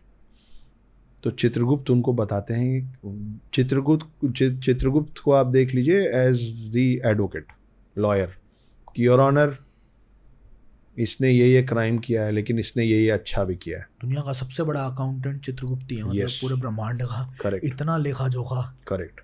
तो वो जो पूरी बात यमराज को बताते हैं, उसके बेसिस में यमराज निर्णय लेते हैं कि आपका क्या करना, छोड़ दिया जाए या मार दिया जाए, यहाँ भेजा जाए, सलूक किया जाए, यहाँ भेजा जाए कि वहाँ भेजा जाए। क्रिमेशन के टाइम पे हम लोग, एक सवाल बड़े टाइम से है कि क्रिमेशन के टाइम पे घड़े से पानी डाला जाता है, ऐसा क्यों करते हैं? 2-3 सवाल है क्रिमेशन से रिलेटेड, मतलब जो अंतिम संस्कार होता है उससे रिलेटेड। घड़े से पानी नहीं डाला जाता आशुतोष, और जितना हम लोग परहेज करते हैं ना मृत्यु के बारे में बात करने का, उसको हमको बात करनी चाहिए, ताकि ना वो हमारे आसपास वो चीज़ नॉर्मलाइज्ड हो। जैसे मेरे घर में मैंने हमेशा देखा है, एक आपने ज़्यादातर घरों में देखा होगा, फिल्मों में देखा होगा, कि जैसे कोई बोलता है ना कि अगर मैं मर गया, तो एक हीरोइन आएगी और मुंह पे हाथ रख देगी, है ना, ये बात पूरी मत करो, है ना। घरों में भी ये होता है कि जैसे आप कोई घर में मरने की बात करता है ना, तो आप छोटा है तो डांट देते हो कि ऐसे नहीं बोलते, है ना, या आप बड़ों को भी बोलते हैं कि ये सब बात मत कीजिए। मेरे घर में ऐसा नहीं है। मेरे पिता मुझको आज से 5-6 साल पहले बता चुके हैं। हम कहीं ट्रिप पे थे, मेरा छोटा भाई, मैं, हम दोनों गाड़ी में बैठे थे, मेरी माँ बैठी थी, तब मेरे फादर ने मतलब क्लियर इंस्ट्रक्शंस दिए हुए हैं कि बेटा जब मेरी मृत्यु होगी ना, तो ये ऐसे ऐसे कर देना यार। तो जब वो ये कह रहे थे ना, तो हम में से कोई ये नहीं कह रहा था कि डैड ऐसा मत बोलिए यार, ऐसा क्यों बोल रहे हैं आप, है ना। तो हमारे घर में मृत्यु को बहुत सहजता से लिया जाता है, क्योंकि मालूम है कि सबको जाना है। फैक्ट, वो 7 चिरंजीवी में से एक अक्षत गुप्ता तो नहीं है ना, तो जाना सब ने। खैर, coming back to your question, क्या होता है कि जब मृत्यु शैया पे आपको, मतलब अर्थी पे आपको लेटा दिया जाता है, अर्थी पे भी नहीं, वो जो पूरा लकड़ी का वो बना देते हैं जिसपे आपको फाइनली दाह संस्कार होना है, तो उसके आसपास आपके परिजन या आपका बेटा या जिसको भी वो मौका और सौभाग्य मिले, वो अब एक घड़ा अपने कंधे पे रखता है। हाँ। और उस पर जो पंडित जी होते हैं वो एक छोटा सा छेद कर देते हैं। हाँ। और फिर वो गोल गोल गोल गोल घूमता है और पानी उसमें से बूंद बूंद बूंद बूंद करके गिरता रहता है ना। ये मेटाफोरिक लर्निंग है उन सारे लोगों के लिए जो उस मृत्युशैया के आसपास खड़े हुए हैं, कि जीवन हर पल ऐसे ही आपके हाथ से खिसकता है, धीरे धीरे निकलता चला जा रहा। तो वो जो मटका है वो वक्त है, वो जिंदगी है, जो हर पल, अभी जब आप और मैं बात कर रहे हैं इस पल, और जिस पल लोग बैठ के सुन रहे हैं, आपके हाथ से एक एक पल आपके हाथ से निकल रहा है लगातार। वो बूंद बूंद करके आपके जीवन का घड़ा खाली हो रहा है। पहला और मेटाफोरिक रीज़न ये है। लॉजिकल रीज़न ये है आशुतोष कि पहले क्या होता था कि हर गांव में ऐसे शमशान नहीं बने होते थे, है ना। और अब थोड़ा ये सब ज़्यादा हो गया है कि एक डेडिकेटेड स्पेस है। पहले डेडिकेटेड स्पेसेस कम होते थे। तो गांव में क्या होता था कि जो मेरा खेत है है ना, या मैं जीवन भर किसी के लिए काम किया हूँ जिस खेत में, वहीं पे मेरा वो करके पंडित जी को बुला के अंतिम संस्कार, हमारा अंतिम संस्कार कहीं भी हो सकता है, ठीक है। तो खेत में जब अंतिम संस्कार किया जाता था तो चारों तरफ पानी इसलिए भी डाल दिया जाता था कि जब इस शरीर में आग लगे तो वो खेत में ना फैले। तो आसपास जब आप पानी डाल के मिट्टी को गीला कर देते हैं तो उसमें नमी आ जाती है, तो फिर जो पानी है वो इस अग्नि को शांत कंटेन कर देगी कि जो करना है भाई इसके अंदर करो, इसके बाहर मत जाओ। तो आपका गलती से खेत, क्योंकि कई घंटे जलता है शरीर, सही बात है ना, और बहुत बड़ी बड़ी लपटें उठती हैं क्योंकि इतना सारा लकड़ी होती है, तो उससे आगे के खेत में आग ना लग जाए या ये आग चारों तरफ फैल ना जाए, इसके लिए भी फिर पानी गिरा के और आखिरी में घड़ा, तो जो घड़ा गिरा के फोड़ दिया जाता है अंत में, वो ये इसी का वो है कि खाली हुआ मतलब समय के घड़े से जीवन रिश्ता गया और फाइनली खाली हुआ, तो फिर आप घड़ा गिरा देते कि इसका वक्त पुर गया। सफ़ेद क्यों पहनते हैं हम लोग मतलब हाँ, अमूमन पहनते ही हैं। हम लोगों के कल्चर में हमेशा अंतिम संस्कार पे जो लोग जाते हैं वो सफ़ेद पहनते हैं। क्योंकि हम लोगों का मानना ये है कि हर रंग, जो आज जैसे मैं हरा पहना हूँ, आप नीला पहने ना, तो हर रंग कुछ रंग को अट्रैक्ट कर लेता है, मतलब अब्जॉर्ब कर सकता है। करेक्ट है। लेकिन सफ़ेद एक ऐसा रंग है जो कोई चीज़ अब्जॉर्ब नहीं करता, और काला एक ऐसा रंग है जो सब कुछ अब्जॉर्ब कर लेता है ना। सही बात तो है। अब्जॉर्प्शन सिर्फ एक रंग में दूसरा रंग नहीं होता है। अब्जॉर्प्शन, जैसे हम बोलते हैं ना कि गर्मी में काला नहीं पहनना चाहिए, हीट को अपने पास तो गर्मी में काला इसलिए नहीं पहनना चाहिए क्योंकि वो सिर्फ रंग को नहीं, वो धूप को भी अब्जॉर्ब करता है। करेक्ट है, ये तो साइंटिफिकली प्रूव्ड है ना। तो जो एनर्जीज होती हैं, आप जो वेशभूषा पहने हैं, आपका रंग अपने तासीर की एनर्जी को अपने तरफ अट्रैक्ट करके अब्जॉर्ब करता है। तो जब आप शमशान जैसी जगह पे जाते हैं तो वहाँ पे बहुत सारे नेगेटिव इमोशंस होते हैं, एनर्जी वहाँ की नेगेटिव होती है, क्योंकि कोई जा रहा है या चला गया है तो उसको लेने भी कोई आए हैं। आसपास वाले जो यमराज काले कलर में दिखते हैं क्या जी, कि वो अट्रैक्ट करते हैं, आजा चल। भैंस में भी आते हैं, वो भी काली होती है। करेक्ट। तो प्लस वहाँ पे सब लोग रोते रहते हैं, तो वहाँ का माहौल जो रहता है बहुत बोझिल रहता है, सब उदास होते हैं। तो उस पूरी जगह का जो एनर्जी होता है वो बहुत नकारात्मक, मैं नेगेटिव और डार्क नहीं बोलूँगा, नकारात्मक होता है, उदासीन सा माहौल होता है ना। तो आप कभी ये नहीं चाहते हैं कि जब आप यहाँ से निकल के लौटें अपने घर, तो आप यहाँ की कोई भी एनर्जी को अब्जॉर्ब करके ले जाएं। तो सफ़ेद वो रंग है जो कोई चीज़ अब्जॉर्ब नहीं करता है, और काला वो रंग है जो सब कुछ अब्जॉर्ब कर लेता है। इसलिए हम लोग अमूमन, अब तो लोग इजी ले लेते हैं, लेकिन इसीलिए ऐसी किसी भी जगह पे कोई और रंग पहन के नहीं जाना चाहिए, सफ़ेद पहन के जाना चाहिए, श्वेत। समझ गया। जैसे पुनर्जन्म पे हमने बात करी, तो पुनर्जन्म में आप मानते ही हैं, आप क्या सोचते हैं इसके बारे में थोड़ा डीपली? जी, मैं बिल्कुल मानता हूँ, और हमारे हिंदू धर्म में लिखा भी हुआ है कि बहुत बार आपको आना पड़ता है मोक्ष की प्राप्ति से पहले। बार बार हमें इंसान की ज़िंदगी मिलती है, या जैसे बोलते हैं कि 7 जन्म है, तो 7 जन्म इंसान के कंसेक्यूटिवली होते हैं, या बीच में कुछ और भी बनोगे? फिर बीच में आप बहुत कुछ बनेंगे, और आप क्या बनेंगे वो, मतलब एक मानव शरीर से दूसरे मानव शरीर के बीच में आप क्या क्या बनेंगे वो आपके इस मानव शरीर के कर्मों पे निर्भर करता है। तो बचपन में हम लोग सुनते थे मजाक में, वो एक्चुअली मजाक नहीं है, वो हिंदू धर्म, सनातन धर्म की मान्यताएं हैं। जैसे अपन बोलते थे ना, तूने चींटी को मारा ना, देखना अगले जन्म में तू चींटी बनेगा, और तेरे को ऐसे मारेगा, तेरे को ना ऐसी कोई ऐसे दबा देगा वैसे, तो ऐसे कर है ना, मजाक। तो ये सब बातें कहाँ से आती हैं? ये सब आपके ग्रंथों से आती हैं कि देखो सबके साथ अच्छा करो, इसीलिए आपके ग्रंथों में लिखा हुआ है। और जो हिंदुत्व को मानने वाले सनातनी हैं वो चींटी को भी खाना देते हैं। मैं देखा हूँ, मिला हूँ ऐसे लोगों से जो उनको पता है कि इस जगह के आसपास चींटियाँ होती हैं। नेचर कैसा है उस चींटी का ये जानते हुए, लेकिन वो मतलब वो उनका नेचर है। वो ये सोच के नहीं आए कि चलो आज तो मतलब मेरा तो काम ही है, मैं हाथी के सूंड में घुसी जाऊंगी। हाँ, वो उसका नेचर है उसका। शेर का नेचर है शिकार करके मांस खाने का, है ना। गाय का नेचर है हरी सब्जियां, पत्ते, उसके आगे आप ऐसा कुछ रखोगे बिल्कुल नहीं खाएगी, कभी नहीं खाएगी। हाँ, तो वैसे ही चींटी का नेचर है कि चींटी को जब लगता है तो चींटी डंक मारती है। कितने जन्म ऐसे होते हैं, मतलब अमानव जन्म कितने होते हैं इंसान के, एक मानव से दूसरे मानव शरीर में पहुंचने पे? वो भी डिपेंड करता है नहीं, पर इसका कोई कैलकुलेशन नहीं हो सकता है। इसलिए नहीं हो सकता है क्योंकि आपके कर्मों के हिसाब से। अब जैसे एक माना जाता है कि एक जो कछुआ होता है उसकी उम्र 200 साल तक की होती है, हाथी की उम्र 140 साल के आसपास होती है। अच्छा, ठीक है, लेकिन ऐसे भी जानवर, मतलब ऐसी भी चीज़ें हैं जिनकी उम्र सिर्फ 24 घंटे की होती है। कीड़े मकोड़ों में मच्छर जैसे एक बहुत सारे कीड़े मकोड़े, हाँ, 1-2 दिन का ही होता है। तितली की उम्र 1-8 दिन की, 1-2 दिन की होती है ना। तो मधुमक्खियों की उम्र उनसे थोड़ी लंबी होती है, चींटियों की उम्र ठीक ठाक होती है। तो आपको कौन कौन सा शरीर मिल रहा है उसके हिसाब से आपका सोल ट्रैवल कर रहा है वन बॉडी टू अनदर, और इस शरीर से उस शरीर के में वापस अगला शरीर पाने के बीच में आपको क्या क्या झेलना है वो निर्भर करता है कि आपने किसको किसको क्या क्या झेलवाया है आपने कितने पाप किए।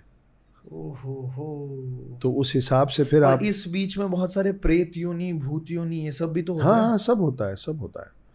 सीक्वेंस क्या है? पहले हम डेथ मतलब हुई किसी इंसान की, क्योंकि आपने पढ़ा होगा, I'm damn sure आपने ये थोड़ा बहुत पढ़ा है, ये बहुत विस्तृत है, इसको पूरी तरीके से कोई भी नहीं कहीं पे। मैंने एक बार ऐसे ही मुझे क्यूरियोसिटी हुई थी तो मैंने पढ़ा था कि 270 दिन तो लगते हैं यमराज को, आपको यमदूतों को आपको वहां तक लेके जाने में। आपका सोल जब ट्रैवल करता है तो 270 दिन के आसपास लगते हैं जब आप, और इसमें भी पड़ाव हैं अलग अलग कि यहाँ पे पहुंचे आप, फिर आप यहाँ पे पहुंचे, फिर आप यहाँ पहुंचे, फिर जाके आप यमलोक पहुंचते हो। उसके बाद फिर प्रेत योनि वगैरह क्यों दिया जाता है? मतलब सीधा अलग बॉडी क्यों नहीं दे देते? मुझे पर्सनली ऑब्सेशन नहीं बोलूँगा, पर बड़ा लगा है 9 से। अब आप देखिए, मुझे ये बात नहीं मालूम थी जो आपने 270 दिन बोले, लेकिन 270 का टोटल 9 ही है। हाँ है ना।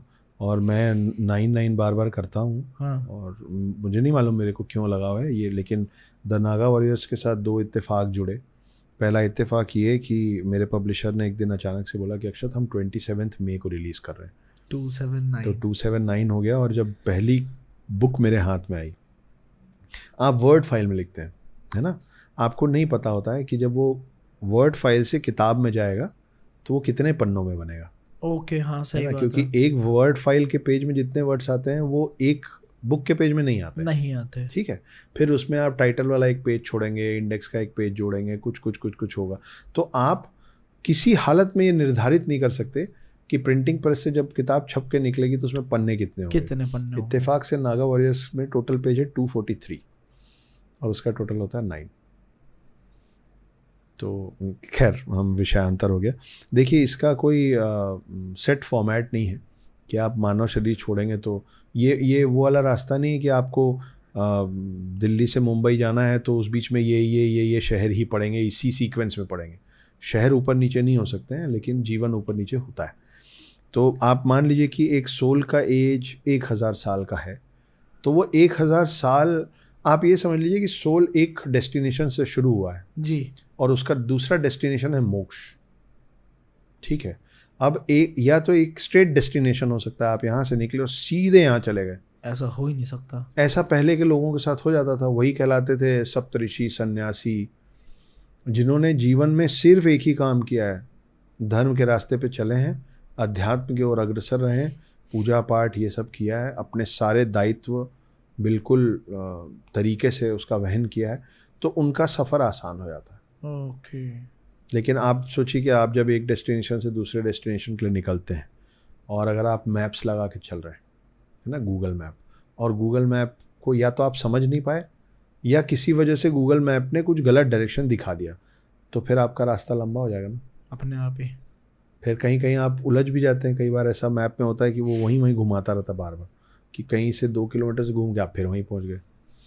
तो जीवन में सोल का जर्नी इसी तरीके से होता है कि कई बार आपका सोल कंफ्यूज हो जाता है, तो वही मानव और बाकी शरीरों में भटकता रहता है। पिशाचों, ये जो आपने जो बोला असुर योनि वगैरह, असुर योनि भी जैसे अगर आप तामसिक प्रवृत्ति के हैं इस मानव शरीर में, कि आपको गुस्सा बहुत जल्दी आता है, आप मांस और मदिरा का सेवन करने में बहुत आगे हैं, है ना, आपको बड़ा शौक है कि यार नए नए अलग अलग नॉनवेज खाना है मेरे को, मैं तो चाइना जाऊंगा, मेरे को चमगादड़ टेस्ट करना है ना, इस तरीके ऑक्टोपस खा के देखूंगा मैं स्वाद कैसा है उसका। तो इस तरीके के अगर आप शौक रख रहे हैं तो फिर आप 1-2 बार असुर योनि में आएंगे ही आएंगे। तो आप उसको इनवाइट कर रहे हैं, आप उसको इनवाइट कर रहे हैं ना। आप अपने घर में, आपके घर के अंदर कोई भी नहीं आ सकता ना, आप इनवाइट करते हैं जिस तरीके के लोगों के साथ आप वक्त बिताना चाहते हैं। तो आप इस तरीके की योनियों को इनवाइट कर रहे हैं कि आइए साहब, हमको अपना बनाइए, आप हमारे हो जाइए। तो और ये जो मैं अभी आपको बता रहा था कि काल सूत्र में बांध के आपकी आत्मा को यमराज लेके जाते हैं, तो सोचिए कि अगर देखिए जीपीएस सिग्नल बता रही है ना, अपन अभी गूगल मैप की बात कर रहे थे, तो ये जो जीपीएस सिग्नल लॉस्ट हो गया ना इत्तेफाक से, हाँ, आपके मेरे पॉडकास्ट में, हाँ, वैसे ही सोल के भी जीपीएस सिग्नल कई बार लॉस्ट हो जाते हैं। तो ये जो आत्मा होती है उसका रास्ता परमात्मा से जीपीएस सिग्नल लॉस्ट कर देता है, तो उसी को आप कहते हैं भटकती हुई आत्मा, क्योंकि उसका जीपीएस सिग्नल लॉस्ट हो गया। तो वो आत्मा उसकी भटक रही है, उसको मालूम नहीं किधर से, ना मोक्ष मिल रहा है, ना उसे कोई लेने आ रहा है, ना उसको शरीर मिल रहा है, क्योंकि वो काल सूत्र में बंद के उसको आपके, मुझे नहीं पता पर आप बोल रहे हैं तो सही होगा कि 270 दिन का जो सफ़र था, हाँ, उसमें सोचिए कि वो खुल गया, वो छूट गया, तो वो वहाँ पहुँचा नहीं और यहाँ वापस आ नहीं सकता। उसका क्या हो गया, जीपीएस सिग्नल लॉस्ट। तो ऐसा था। पुनर्जन्म की कुछ कहानियां हैं ऐसी जिसने मतलब दुनिया को भी चौंका के रख दिया हो, या फिर ये भी एक सवाल हो सकता है कि मिस्टर अक्षत गुप्ता पिछले जन्म में कौन थे? क्या लगता है आपको, कुछ वैसी फीलिंग आती है आपको कि ये मैं रहा होऊंगा शायद? या मुझे फीलिंग तो नहीं आती, पर 1-2 रिसेंटली, मतलब पिछले 1-8 साल में मुझे एक्सप्लोर करने का मौका बहुत मिला है, हाँ, ना। मेरा ट्रैवल बहुत हुआ है, मैं बहुत ज़्यादा नए लोगों से मिला हूँ। आप जब किसी ऑफिस में काम करते होते हैं या किसी एक सेट फॉर्मेट में काम करते होते हैं तो आपके कलीग्स उतने ही होते हैं, करेक्ट है ना। लेकिन आप अगर किसी ट्रैवल जॉब में हैं तो आपको हर बार ट्रेन में, प्लेन में, बस में, ऑटो में, कैब में, होटल में, करेक्ट, अनगिनत। तो ना जैसे जैसे आपको ज़्यादा लोग मिलते हैं आपका एक्सप्लोरेशन बढ़ता है, आप एक्सपोज होते हैं बहुत सारी नई चीज़ों के प्रति और आप बहुत कुछ सीखते हैं। करेक्ट। अब क्योंकि मैं हिंदुत्व की बात करता हूँ तो मेरे इर्द गिर्द ऐसे लोग बार बार टकराते हैं या लोग मुझसे मिलवाते हैं जिनको इस तरीके की समझ होती है। तो मैंने कभी किसी से नहीं कहा, शायद मेरे माता पिता भी किसी एक आध अभी के पॉडकास्ट में ही इस बात को पहली बार सुनेंगे कि बचपन से एम्बुलेंस के सायरन की आवाज़ से मेरे को घबराहट होती है। एम्बुलेंस का सायरन जब बजता है ना तो मैं ब्लैंक हो जाता हूँ, मतलब कुछ समय लगता है मेरे को to get back to what I was thinking, what I was saying. थोड़ी देर के लिए मतलब मैं बिल्कुल विचलित हो जाता हूँ, और ये बचपन से हो रहा है। पर मैंने उसको कभी बहुत ज़्यादा ऐसे बैठ के मैं ऐसे सोचा नहीं हो कि क्यों होता है, ऐसा क्यों होता है। ऐसा होता है भाई, सबके साथ कुछ ना कुछ। किसी को पानी का फोबिया होता है, किसी को आग का फोबिया होता है। मेरे को वो आवाज़ तकलीफ देती है। हाँ। लेकिन सायरन की आवाज़ तकलीफ देती है मैं नहीं बोल रहा हूँ। मुझे पुलिस सायरन की आवाज़ तकलीफ नहीं देती, एम्बुलेंस की, मुझे फायर ब्रिगेड के मुझे स्पेसिफिकली एम्बुलेंस वाली आवाज़, मतलब मैं अभी बोल रहा हूँ ना तो मेरे दिमाग में एम्बुलेंस के अंदर की चीज़ें दिख रही हैं मुझको, है ना। तो और जबकि ऐसा मेरे साथ अब तक इस जीवन में हुआ नहीं है। तो मैं अभी थोड़े समय पहले किसी से मिला था, वो अटेंशन सीख करना चाह रहे थे मेरा, और वो जिस टेबल पे मेरे साथ बैठे थे वहाँ से मैं उठ के जा भी नहीं पा रहा था। अच्छा। तो अमूमन मैं पसंद नहीं करता हूँ कि कोई मेरे बारे में मेरा हाथ पढ़े, मेरा माथा पढ़े, मेरी कुंडली देखे। मेरे को नहीं जानना होता है। हाँ। शायद वो भी कोई कारण ही होगा मेरे पिछले जन्म का कि जब आप किसी तरीके के गिल्ट में होते हैं ना तो आप आईना नहीं देखना चाहते। हाँ हाँ हाँ, है ना। आप किसी के साथ गलत किए ना तो आप उसके सामने नहीं आना चाहते। सही बात है। तो हो सकता है कि मैं अपने पास्ट लाइफ के सामने जाना ही नहीं चाहता, होगा कुछ, मुझे नहीं पता। पर वो बताने लग गए, और क्योंकि मुझे अब 4 लोग पहचानते हैं तो उस टेबल में बाकियों को बड़ा मजा आने लग गया। हाँ, कि बताओ कि अक्षत गुप्ता के बारे में बताओ। बड़ा मजा आता है। अब मैं वहाँ फंस गया था, उनको मेरे बारे में कुछ नहीं मालूम था। और जैसा कि मैंने कहा कि शायद ऐसी किसी पॉडकास्ट के माध्यम से मेरे माता पिता को पता चलेगा कि एम्बुलेंस की आवाज़ से मेरे को घबराहट होती है। हाँ। बिना कुछ जाने वो शख्स और भी चीज़ें बोले, लेकिन उसमें एक चीज़ जो ठहर गई मेरे पास, उन्होंने बोला कि आपके कई जन्म हो चुके हैं, उसमें से एक जन्म में आपको अस्पताल ले जा रहे थे, घर से अस्पताल के रास्ते में आपका देहांत हो गया था। और उसको नहीं मालूम है कि मेरे को एम्बुलेंस की आवाज़ से परेशानी है। तो ये बड़ा मेरे लिए चौंकाने वाला। तो जब उन्होंने बोला तो मैं फिर से एक बार सोचा कि यार बचपन से इस बात से तो तकलीफ होती है। तो वो उस घर से अस्पताल के रास्ते में मैं मरा था। तो आमतौर पे एम्बुलेंस में सीरियस केसेस को ले जाया जाता है, तो शायद ये कारण होगा। और एक और महानुभव मिले थे, उन्होंने एक और बड़ी अजीब अटपटी सी बात बताई। तो मैं मजाक मजाक में बोलता हूँ कि मैं आधा ब्राह्मण हूँ, है ना, क्योंकि मेरे my parents are love married.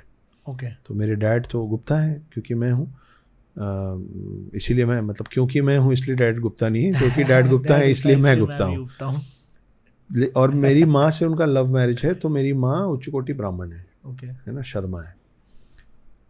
ये जो दूसरे महानुभव थे इनको भी कुछ नहीं मालूम था। ये मालूम था कि इसका सरनेम गुप्ता है, ठीक है, लेकिन उनको ये नहीं मालूम था कि माता पिता का बैकग्राउंड क्या है इनके, ठीक है। तो उन्होंने बताया कि आपके एक जन्म में मतलब मुगल सेना, मतलब कोई आक्रांत था, ठीक है, कि आर्मी का एक आम सा सोल्जर ने आपको जान से मार दिया था और आपके 2 टुकड़े कर दिए गए थे, आपके शरीर के 2 टुकड़े कर दिए गए थे। और उस जन्म में मैं ब्राह्मण योनि में पैदा हुआ था।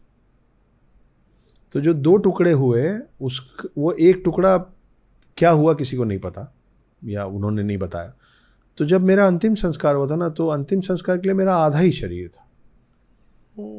तो मेरे आधे शरीर को ही पूर्ण मान के मेरा अंतिम संस्कार किया गया था। और उनको ये नहीं मालूम है कि मैं मजाक में बचपन से बोलता हूँ कि मैं आधा ब्राह्मण हूँ। तो मेरे माता पिता की लव मैरिज है, जिसके कारण अब मैं असल में आधा ब्राह्मण हूँ, क्योंकि मेरे आधे शरीर का ही अंतिम संस्कार हुआ था। तो मैं उस योनि में या उसमें इंटरलिंक्ड चीज है यार। हाँ, तो ये मेरे को बताया गया, तो फिर मैं सोचने पे मजबूर हो गया। मैं मजाक में बचपन से बोलता था कि अपने दोस्तों यारों के बीच में, मतलब अब मैं ये सब समझने लग गया हूँ, पर बचपन तो सबका एक जैसा ही होता है। आप मस्तीखोर होते हैं, कुछ भी सोचते हैं, कुछ भी बोलते हैं। तो मेरी माँ बोलती थी कि हम ब्राह्मण हैं, तो तुम आधे ब्राह्मण हो। तो मैं दोस्तों के बीच में बोलता था कि मेरे साथ ज़्यादा लगना नहीं तो मैं श्राप दूंगा, कम से कम आधा तो लग ही जाएगा। अगर मैं बोलूँगा तेरा दोनों टांग टूट जाएगा, तो एक तो टूट ही जाएगा, एक तो टूटेगा भाई, है ना। तो लेकिन जिस दिन उन्होंने मेरे को ये बोला कि आपके आधे शरीर का अंतिम संस्कार हुआ था, तो आपको समझ में आ गया। तो ये बड़ी इंटरेस्टिंग 1-2 चीज़ें। तो मुझे नहीं मालूम कि अक्षत गुप्ता पिछले जन्म में कौन थे। इसके वीडियो के थंबनेल पे भी मैं आज देखना अभी क्या लगवाऊंगा, नागा ऐसे आपका एक वॉरियर वाली पिक्चर लगा के। कौन थे अक्षत गुप्ता पिछले जन्म नहीं, एक बार मुझे ये भी बोला हुआ है कि आप अपने धर्म के प्रति बहुत ज़्यादा स्ट्रिक्ट रहे हैं, लड़े हैं, ऐसा किसी ने नहीं बोला, लेकिन ये ज़रूर बोला गया कि हाँ, कि मतलब आप अपने धर्म के लिए खड़े हो जाते हैं। इस जन्म में भी होते हैं, क्योंकि हमेशा से आप ये किए, हमेशा से आइए करते आ रहे हैं। क्या बात है। वॉरियर हैं कि नहीं वो नहीं मालूम, लेकिन हाँ, we had a deeper discussions of death and पुनर्जन्म। जन्म, डेथ के जो भगवान माने जाते हैं, जो देवता माने जाते हैं, जो महाकाल माने जाते हैं, तो वो है महादेव जी, शिव जी। शिव जी के ऊपर आपसे बात करनी है मुझे, क्योंकि मैं शिव जी का भक्त हूँ। मुझे लगता है ऐसा हमेशा कि शिव जी का अंश, मतलब मैं बहुत कनेक्ट और रिलेट कर पाता हूँ। मैं कभी भी गाने लिखने बैठता हूँ तो मेरा वो स्वतः है कि वो अपने आप शिव जी पे उनका बखान अपने आप हो जाता है। ऐसा लगता है हाथ पकड़ के लिखवा रहे हैं कि मेरे बारे में बेटा ये लिखो, ठीक है। तो आपसे बात करनी है शिव जी के बारे में, कि आप कुछ डिटेल्ड इन्फॉर्मेशन उनके बारे में, कुछ ऐसा जो मुझे भी जान के मजा आ जाए। भूत प्रेत की मुंडमाला, ऐसा क्यों है वो ऐसे? शिव को डिस्ट्रॉयर बोला जाता है, आशुतोष, डिस्ट्रॉयर बोला जाता है, बट वो सबसे प्यारे हैं। हाँ, और शिव के हाथ में त्रिशूल जो होता है जी, ऐसा माना गया कि त्रिशूल के जो 3 नोक है ना, वो 3 नोक वही है क्रिएशन, प्रिजर्वेशन और डिस्ट्रक्शन। मतलब त्रिशूल, ट्राइडेंट, उन तीनों में सब कुछ है। आप देखिए कि, और असल में लेकिन यूं ऐसे कैसे क्या बोला गया है कि ब्रह्मा वो हैं जो रचना करते हैं, विष्णु वो हैं जो प्रिजर्व करते हैं, और शिव वो हैं जो डिस्ट्रॉय कर देते हैं। करेक्ट। इस हिसाब से तो हर चीज़, लिविंग और नॉन लिविंग, मतलब आप खुद में ब्रह्मा विष्णु महेश है। आपको अजीब लगेगा कि ये क्या बोल रहे हो। आपका शरीर बना है ना, जिस दिन आप पैदा हुए उस दिन आपका शरीर बना है। अभी जब तक आप मृत्यु को टच नहीं कर रहे हैं तब तक आपका शरीर मेंटेन हो रहा है। प्रिजर्व्ड है। और सेल्स का तो डेली का ही सीन है, सेल्स आपके डेली बन रहे हैं, ऑपरेट हो रहे हैं और डेली डिस्ट्रॉय हो रहे हैं। तो आपके अंदर तीनों ब्रह्मा विष्णु महेश रोज काम कर रहे हैं। और एक दिन अंतिम में वो दिन आएगा जिस दिन शिव जी सिर्फ महेश काम करेंगे, सिर्फ महेश का काम होगा। तब ब्रह्मा का काम खत्म हो चुका है आपके शरीर में, वो क्रिएट कर दिया, उनका काम खत्म। पूरे बीच के पूरे समय विष्णु का काम है जो आपके और मेरे में चल रहा है अभी। और हर वो जो लोग जो मृत्यु को टच कर चुके हैं वो शिव के पास पहुंच जाते हैं। शिव जी के बारे में ये मैंने कहीं पढ़ा नहीं है, मैं शिव जी की तस्वीर देख रहा था और मेरे दिमाग में दिल में ऐसा आया और मेरे को ये सोच के बहुत मज़ा आया। वो ये कि आप देखो कि शिव की जटा में चंद्रमा है जी। चांद कहाँ है असल में? पृथ्वी से बाहर, स्पेस में। हाँ है ना? हाँ। तो ब्रह्मांड जो स्पेस है उसका डिपिक्शन मुझे लगता है कि शिव जी के चांद से होता है कि ये भी मेरे पास है। उसके बाद है गंगा धरती पे। तो आप देखिए कि हम आकाश गंगा बोलते हैं, सोलार सिस्टम में मिल्की वे को हम आकाश गंगा बोलते हैं, ठीक है। तो वो आकाश गंगा का डिपिक्शन है। फिर आप नीचे आए तो उनके गले में वासुकी कॉइल करके बैठे हैं उनके कंधे पे। तो कॉइल करके बैठे हुए हैं मतलब कि स्थिरता भी उतनी है, वो खुद भी स्थिर है, लेकिन उनके ऊपर एक ऐसा विशैला नाग जिसको वासुकी कहा गया है, जिसको नागों का राजा बोला गया है ना। और उनके कंठ में जहर है, इनके खुद के कंठ में जहर है। आप यहाँ किसी भी चीज़ को कितनी देर धारण कर सकते हैं, रोक कितनी देर नहीं रख सकते, या आप निकाल देंगे या आप निकल लेंगे। हाँ। है ना? अगर उन्होंने निकाल दिया तो नहीं, उन्होंने दोनों आज तक नहीं किया है, वो यहाँ ठहरा के रखे हैं। वो सिंबल है पेशेंस का, वो सिंबल है पेशेंस का जो आप और मैं कर ही नहीं सकते कि यहाँ। तो आप सोचिए कि कितनी सारी ऐसी बातें हैं जो हम हलक से उतारना नहीं चाहते हैं क्योंकि हमारे में जहर फैल जाएगा, और हम बोलना नहीं चाहते हैं क्योंकि हमारे मुंह से वो निकलेगा तो कहीं किसी का नुकसान हो जाएगा, लेकिन हम कब तक रख पाते? तो वो विष को रखे हुए हैं। इनके पूरे शरीर में भस्म लगा हुआ है। भस्म प्रतीक है अंत का, भस्म प्रतीक है अंत का। आप उसके नीचे आइए, उन्होंने जो छाल ओढ़ रखा है, शेर की छाल है ना। हाँ। तो शेर की छाल ओढ़े हुए मतलब कितनों के सेवियर हैं वो, ठीक है। उसके बाद उनका जो वाहन है वो है नंदी प्रतीक है इंतजार का। नंदी इंतजार ही करते रहते हैं शिव के ध्यान से उठने का, हमेशा इंतजार करते रहते हैं। इनके हाथ में त्रिशूल है, जो अभी हमने बात की कि त्रिशूल में ही तीनों हैं। और ये इतना शांत साधु किस्म का आदमी, लेकिन जरूरत पड़ने पे वो त्रिशूल उठाता है। जब तांडव करता है तो सब बर्बाद कर देता है, तो त्रिशूल भी उठाता है, जरूरत पड़ता है तो ऐसे नॉन वायलेंट है, मुस्कुरा के भोले भंडारी हैं, असुरों को भी वरदान दे देते हैं, लेकिन जब ज़रूरत पड़े तो फिर नाश भी कर देते हैं।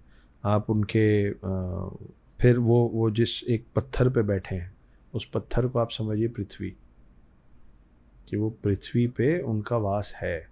आप किसी और भगवान को पत्थर पे बैठे हुए नहीं देखेंगे। सच। विष्णु जी शेषनाग पे बैठे हैं, ब्रह्मा जी कमल पे बैठे हैं, कोई मोर पे बैठा है, कोई स्वान पे बैठा है, कोई चूहे पे बैठा है। सिर्फ शिव है जो पत्थर पे बैठे हैं। तो पत्थर कहाँ होता है? पृथ्वी में। इसीलिए माना जाता है कि शिव धरती पे ही रहते हैं, वो वैकुंठ धाम में जाके नहीं रहते। और शिव रहते कहाँ हैं? कैलाश पर्वत पे। कैलाश पर्वत क्या है? ऊंचाई, दूरी, शांति।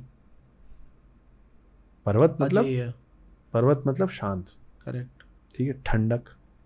तो उनके अंदर वो शीतलता और वो ठंडक भी है, उनके अंदर वो ऊंचाई भी है, उनके अंदर भस्म के रूप में अंत भी है, उनके कंठ में पेशेंस भी है, उनके नंदी में इंतज़ार भी है, उनके फिर आप त्रिपुण में तीसरा नेत्र जो खुल जाए तो तीसरा नेत्र क्या है? तीसरा नेत्र वो है जो सब कुछ देख रहा है। ऐसा नहीं होता ना कि तीसरा नेत्र खुलता है फिर कुछ समझने की कोशिश करता है। वो जिस दिन खुलता है सब बर्बाद कर देता है, लेकिन उसको कैसे पता है कि मेरे को कब खुलना है और गुस्से से खुलना है? क्योंकि जब वो बंद भी है ना तो भी उसको सब पता है, देख रहा है वो सब कुछ, वो सब कुछ देख रहा है। तो पूरे जो शिव जी का जो पूरा रूप है आपके सामने, उसका एक एक एलिमेंट आपको कुछ समझा रहा है। आप स्पेस समझा रहा है, मिल्की वे समझा रहा है, डिस्ट्रक्शन समझा रहा है, प्रिजर्वेशन समझा रहा है, पेशेंस समझा रहा है, इंतज़ार समझा रहा है, शीतलता समझा रहा है, अंत समझा रहा है, विष समझा रहा है। शेर के मतलब कितने सारे जानवरों को बचाने के लिए वो शेर की छाल को ओढ़ के या शेर के उस पे बैठे हुए हैं, वो पत्थर पे बैठे हैं। वो भगवान, वो एक लौते ऐसे भगवान है जो परमानेंटली आपके बीच में यहाँ रहते हैं। और अभी एक बहुत ही इंटरेस्टिंग चीज़ मुझे पता चली, अभी तक पूरी दुनिया में माना जाता था कि जो सबसे बड़ा सांप है, हाँ, उसके अवशेष मिले थे साउथ अफ्रीका में। ठीक है। नहीं सॉरी, उसके अवशेष मिले थे यूएस में। ठीक है। और उसको नाम दिया गया था टाइटाना बुआ। टाइटाना बुआ, टाइटाना बुआ, हाँ। और वो कुछ 8-9 मीटर का उसका साइज था। ठीक है, 8-9 मीटर काफ़ी होता है, बहुत लंबा होता है। तो क्योंकि आज तक सांप का मिला सबसे बड़ा अवशेष टाइटाना बुआ का था, जो यूएसए में मिला था, उसको उपाधि दे दी गई थी किंग ऑफ स्नेक्स का। अच्छा। और कई सालों से किंग ऑफ स्नेक्स टाइटाना बुआ ही था। अभी 1 साल पहले उससे भी बड़ा सांप गुजरात में उसके अवशेष मिले, वह 15 मीटर। 15 मीटर मतलब लगभग 50 फुट होता है आशुतोष। सच में बहुत बड़ा होता है। 50 फुट के अवशेष मिले हैं। ठीक है, अब आप सोचिए कि हम जिस बात से नाराज़ हो जाते हैं कि वेस्टर्न कंट्रीज़ हमको लैंड ऑफ स्नेक्स बोलते हैं, अब से गर्व महसूस कीजिए कि हाँ, हम ही तो होंगे लैंड ऑफ स्नेक्स, क्योंकि अब टाइटाना बुआ का टाइटल जो किंग ऑफ स्नेक्स था वो इसके पास आया है, जो 50 फुट का सांप था। और उसको नाम क्या दिया गया, जैसे उसको टाइटाना बुआ नाम दिया गया था, इसको नाम दिया है वासुकी इंडिकस। वासुकी इंडिकस। अब आप इससे रिवर्स जाते हैं, आप सोचिए कि अगर वासुकी का साइज 50 फुट का है तो उसका वजन भी उस हिसाब से होगा। करेक्ट है, हाँ। कई 100 किलो होगा। हाँ। 50 फुट के सांप का सही बात, वजन। सही बात। हम जैसे 9 बंदे हो गए, 9-10 बंदे, मतलब 8-9 बंदे हो गए। ठीक है, लंबाई में। हाँ, लंबाई में और हाँ। वजन में उससे भी ज़्यादा। हाँ। तो आप सोचिए कि अगर वासुकी 50 फुट के थे तो वो जिसके गर्दन पे बैठते थे उसका कंधा कितना बड़ा होगा, और उसका कंधा उतना बड़ा था तो फिर शिव का साइज क्या होगा। सही बात। और अगर शिव का साइज वो था तो शिव जिस पे बैठ जाते हैं, जिस वाहन पे, जिसको आप नंदी कहते हैं, वो कैसा होगा, जो शिव और वासुकी दोनों को अपने पे लाद के चल लेता है। अब कुछ सुनने वाले बोलेंगे कि इस हिसाब से तो 100 फुट के होंगे शिव, कुछ तो भी बोल रहा है अक्षत गुप्ता, कुछ तो भी नहीं बोल रहा है अक्षत गुप्ता। हाथी के जो पूर्वज हैं उनका भी तो अवशेष मिला है, जिसको आप मैमथ बोलते हैं। हाँ। जो हाथी से 3 गुना बड़े होते थे। ठीक है, तो जब आपको अवशेष मिल गया है और वो हाथी थे, हाथी का जो अवशेष मतलब जो पूर्वज थे वो मैमथ थे, जब मैं ये प्रूव कर पा रहा हूँ तो आप मेरे को कैसे इस बात से डिसअप्रूव करेंगे कि मैमथ के पहले भी तो उनका कोई वंशज होगा। तो वो ऐरावत होगा। ये बिल्कुल ऐरावत होगा, वो जिसपे इंद्र सवारी करते थे। आज जो आप शेर देखते हैं, जो आज भी आपके मेरे जैसे 20-50 को तो अकेले फाड़ दे, ठीक है, उसका जो पूर्वज था वो उससे 3 गुना बड़ा था, उसका नाम था सेबर टूथ। अच्छा। हाँ, इसके ये अवशेष मिले हुए हैं, मैं मन से नहीं बोल रहा हूँ, इसके अवशेष मिले हुए हैं। ठीक है, ये सच था। तो फिर सेबर टूथ के ऊपर भी कुछ होगा। तो हर चीज़ आप देखिए पहले बड़ी थी, और समय जैसे जैसे कई हजार साल बीते हैं उन सब का साइज छोटा होता जा रहा है। यही पूछने वाला था कि हाँ, जैसे जैसे वक्त बीता है उनका साइज छोटा हुआ है, लाइफ स्पैन भी छोटा हो रहा है। तो ऐसा क्यों नहीं हो सकता कि जब हाथी के पूर्वज मैमथ और ऐरावत थे और शेर के पूर्वज सेबर टूथ था जो उससे 3 गुना बड़ा था, तो मेरे शिव हो सकते हैं, होंगे 40 फुट के, बड़े 8-9-10 फुट के आदमी तो आज भी हैं, बास्केटबॉल खेलते रहते हैं। जो शिव के अवतार रहे 11वें, मैं कहीं पे पढ़ रहा था कुछ दिनों पहले, 1000 ऐरावत हाथियों की शक्ति होती है इंद्र के अंदर, है ना, और 1000 इंद्र की शक्ति होती है इंद्र के वज्र में, और 1000 इंद्र का वज्र जो होता है उतनी शक्ति हनुमान जी के एक बाल में है। ये चीज लिखित में थी एक जगह पे। अब हनुमान जी तो कितने शक्तिशाली थे ये तो हम सबको पता है, बिल्कुल, कि जो सहस्त्र जोजन पर भानु लील्योताहि मधुरफल जानू जी, वो जिनका अवतार है उनकी शक्ति का तो फिर आप क्या ही अंदाजा लगाएंगे आप। सही बात है।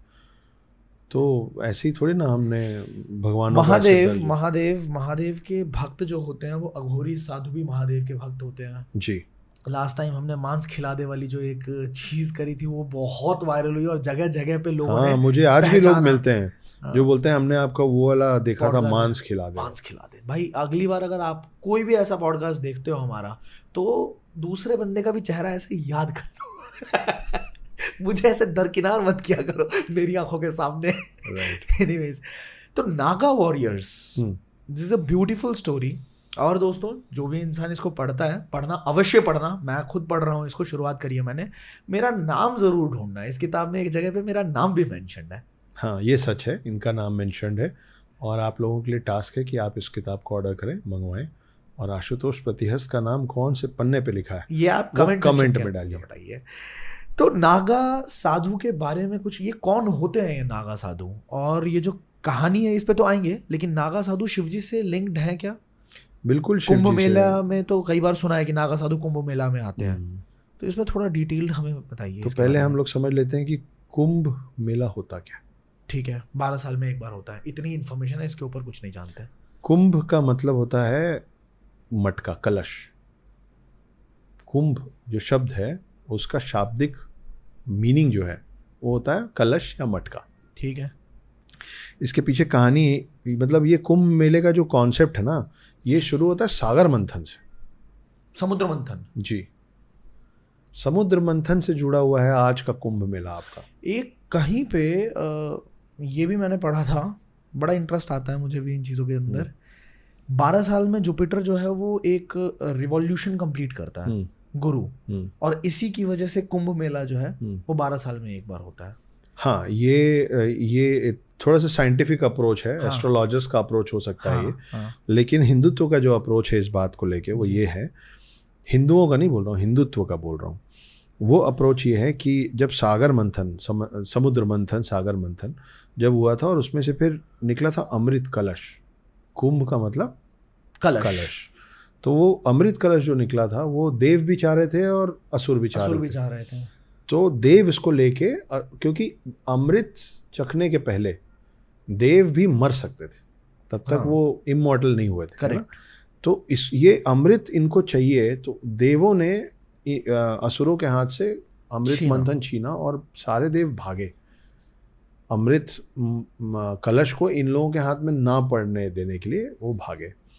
वो 12 दिन भागे, मतलब 12 दिन चेस चला, 12 दिन असुर उनका पीछा करते रहे। अरे और वो 12 दिन छुपते हुए भागते रहे। ये जो 12 दिन वो भागे, उस पूरे 12 दिन में 4 अलग अलग जगहों पे उन्होंने हॉल्ट किया। जहाँ जहाँ उन्होंने हॉल्ट किया उन 4 जगहों पे, उन 4 जगहों में उन्होंने अमृत कलश रखा। भाई आप दौड़ रहे हैं या किसी भी चीज़ में तो आप उसको मूव हो रहा है, फिर जब आप कहीं रुकते हैं तो आप अपनी चीज़ रख देते हैं। तो वो जो 4 जगह है जहाँ वो रखाया वो है प्रयागराज, ओके, उज्जैन, नासिक और हरिद्वार। अब जी, तो इसलिए उसको कुंभ मेला बोला जाता है। और कुंभ मेला इन्हीं 4 जगहों पे होता है, नासिक, हरिद्वार, उज्जैन और प्रयागराज। तो उन मतलब जो वो डिवाइन डेज जो थे ना, 12 दिन जो थे ना, वो इंसानों के जीवन में 12 साल है। हर दिन इज इक्वल टू 1 साल माना गया है उस मामले में। तो उनका जो 12 दिन का चेज जो पीछा करने वाला वो था, वो असल में यहाँ के हिसाब से 12 साल है। इसीलिए हर 12 साल में आप एक जगह पे करते हो। ये एक कहानी है। इससे भी और इंटरेस्टिंग कहानी एक और है कि कद्रू जो थी, कद्रू कौन थी? कद्रू थी आज तक जितने भी सांप हैं, चाहे वो शेषनाग हो या वासुकी हो, उन सब की माँ, उनका नाम था कद्रू। और कद्रू की बहन जो थी, उनके पुत्र हैं गरुड़ पुराण। हाँ, गरुड़ मतलब विष्णु जी के वाहन गरुड़। हाँ, ठीक है। और जो सारे सांप हैं वो कद्रू, मतलब ये दोनों बहनें थी, ठीक है। मतलब ये मौसेरे भाई हैं। कौन? गरुड़ और सारे सांप। और इनमें 36 का आंकड़ा है, बहुत दुश्मनी है।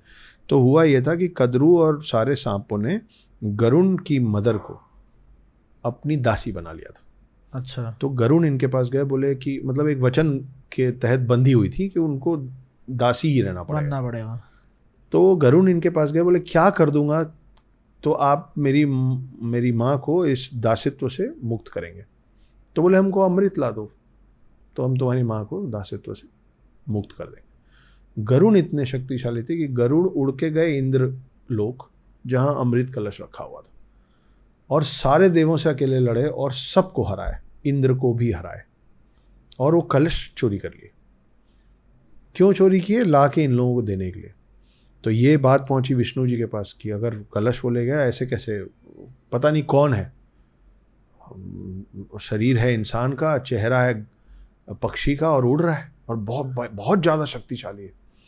तो फिर विष्णु जी आए और विष्णु जी और गरुड़ जो अब विष्णु जी के वाहन है, इन दोनों में युद्ध हुआ। अच्छा, वो युद्ध में वो विष्णु जी के बराबरी से लड़ रहा था, और तब विष्णु जी को समझ में आया कि ये अपने लिए नहीं कर रहा है, मतलब माँ के लिए ये इतना सेल्फलेस है कि इसके हाथ में अमृत कलश है लेकिन उसमें से एक बूंद खुद नहीं चख रहा, ये हाथ में पकड़ा हुआ है, मेरे आने के पहले चख सकता था, नहीं चखा। ये अपनी माँ को फ्री कराने के लिए ये कर रहा है। तो ये जो पूरा जो युद्ध हो रहा था ना विष्णु जी और गरुड़ में, उस समय 2-4 बूंदें इधर उधर छलक गई कलश से। वो जो बूंदें गिरी ना, वो गिरी हरिद्वार, नासिक, उज्जैन और प्रयागराज। तो यहाँ भी कुंभ में से, कलश में से जो गिरा, इसलिए इसको कुंभ का मेला कहते हैं। ये कहानी ख़त्म करनी पड़ेगी क्योंकि आधे में छोड़ दूंगा तो कैसे चलेगा। तो फिर विष्णु जी को जब ये समझ में आया तो विष्णु जी ने युद्ध रोका और गरुड़ से बोला कि ठीक है, तुम उनको देना चाहते हो तुम उनको दे दो, लेकिन अगर मैं यहाँ से तुमको अमृत कलश लेके जाने दूंगा तो मैं चाहता हूँ कि लौट के तुम आजीवन मेरे वाहन बनो।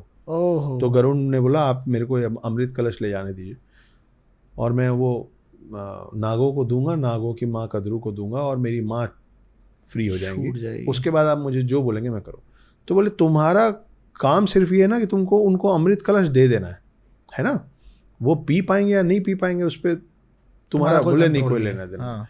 बोले ठीक है मैं चलता हूँ, तुम देना। हाँ, पीने तो हम देंगे नहीं। तो इसके पीछे बड़ी इंटरेस्टिंग सी एक और बात है। तो गरुड़ जो थे वो ला के अमृत कलश घास के ऊपर रखे। हाँ। और बोले ये मैंने दे दिया, अब मतलब बोल के मेरी माँ को आज़ाद कीजिए। तो कद्रू और उसकी सांपों ने बोला कि ठीक है हम आपकी माँ को आज़ाद करते हैं। जैसे ही वो बात हुई तो विष्णु जी कलश लेके गायब हो गए, मतलब उठा लिए। वहाँ पे कलश से एक बूंद वहाँ भी गिरा, अच्छा, घास पे, और जितने हजारों सांप थे ना वो उस एक बूंद के लिए घास को चाटने लग गए। इसीलिए सांप का जो जीभ होता है ना वो आगे से कटा हुआ होता है, 2 होता है, वो घास से कटा है। उस अमृत की बूंद को चखने के लिए उन सब लोगों की जबान घास से कटी, इसलिए सामने से 2 हो गई। कहानी है पर इंटरेस्टिंग है। तो ये कुंभ मेले की कहानी है कि कुंभ मेले का हमारा इतिहास क्या है। नागा साधु वहीं पे क्यों आते हैं? एकदम मतलब वैसे नहीं दिखते, कहाँ होते हैं नहीं पता, बट वो नागा साधु वहाँ पे ज़रूर दिखते हैं कुंभ मेले में। हाँ, तो उसके पीछे कारण ये है कि पहले तो कौन है शिव और कौन होते हैं नागा साधु। हाँ, नागा साधु माना जाता है कि शिव की सेना है। अच्छा, शिव की सेना है। तो बड़ी बढ़िया लाइन है कि जिसका कोई प्रारंभ नहीं ना जिसका कोई समाप्त है, जिसका कोई प्रारंभ नहीं ना जिसका कोई समाप्त है, सैकड़ों की भीड़ में वो एक ही पर्याप्त है।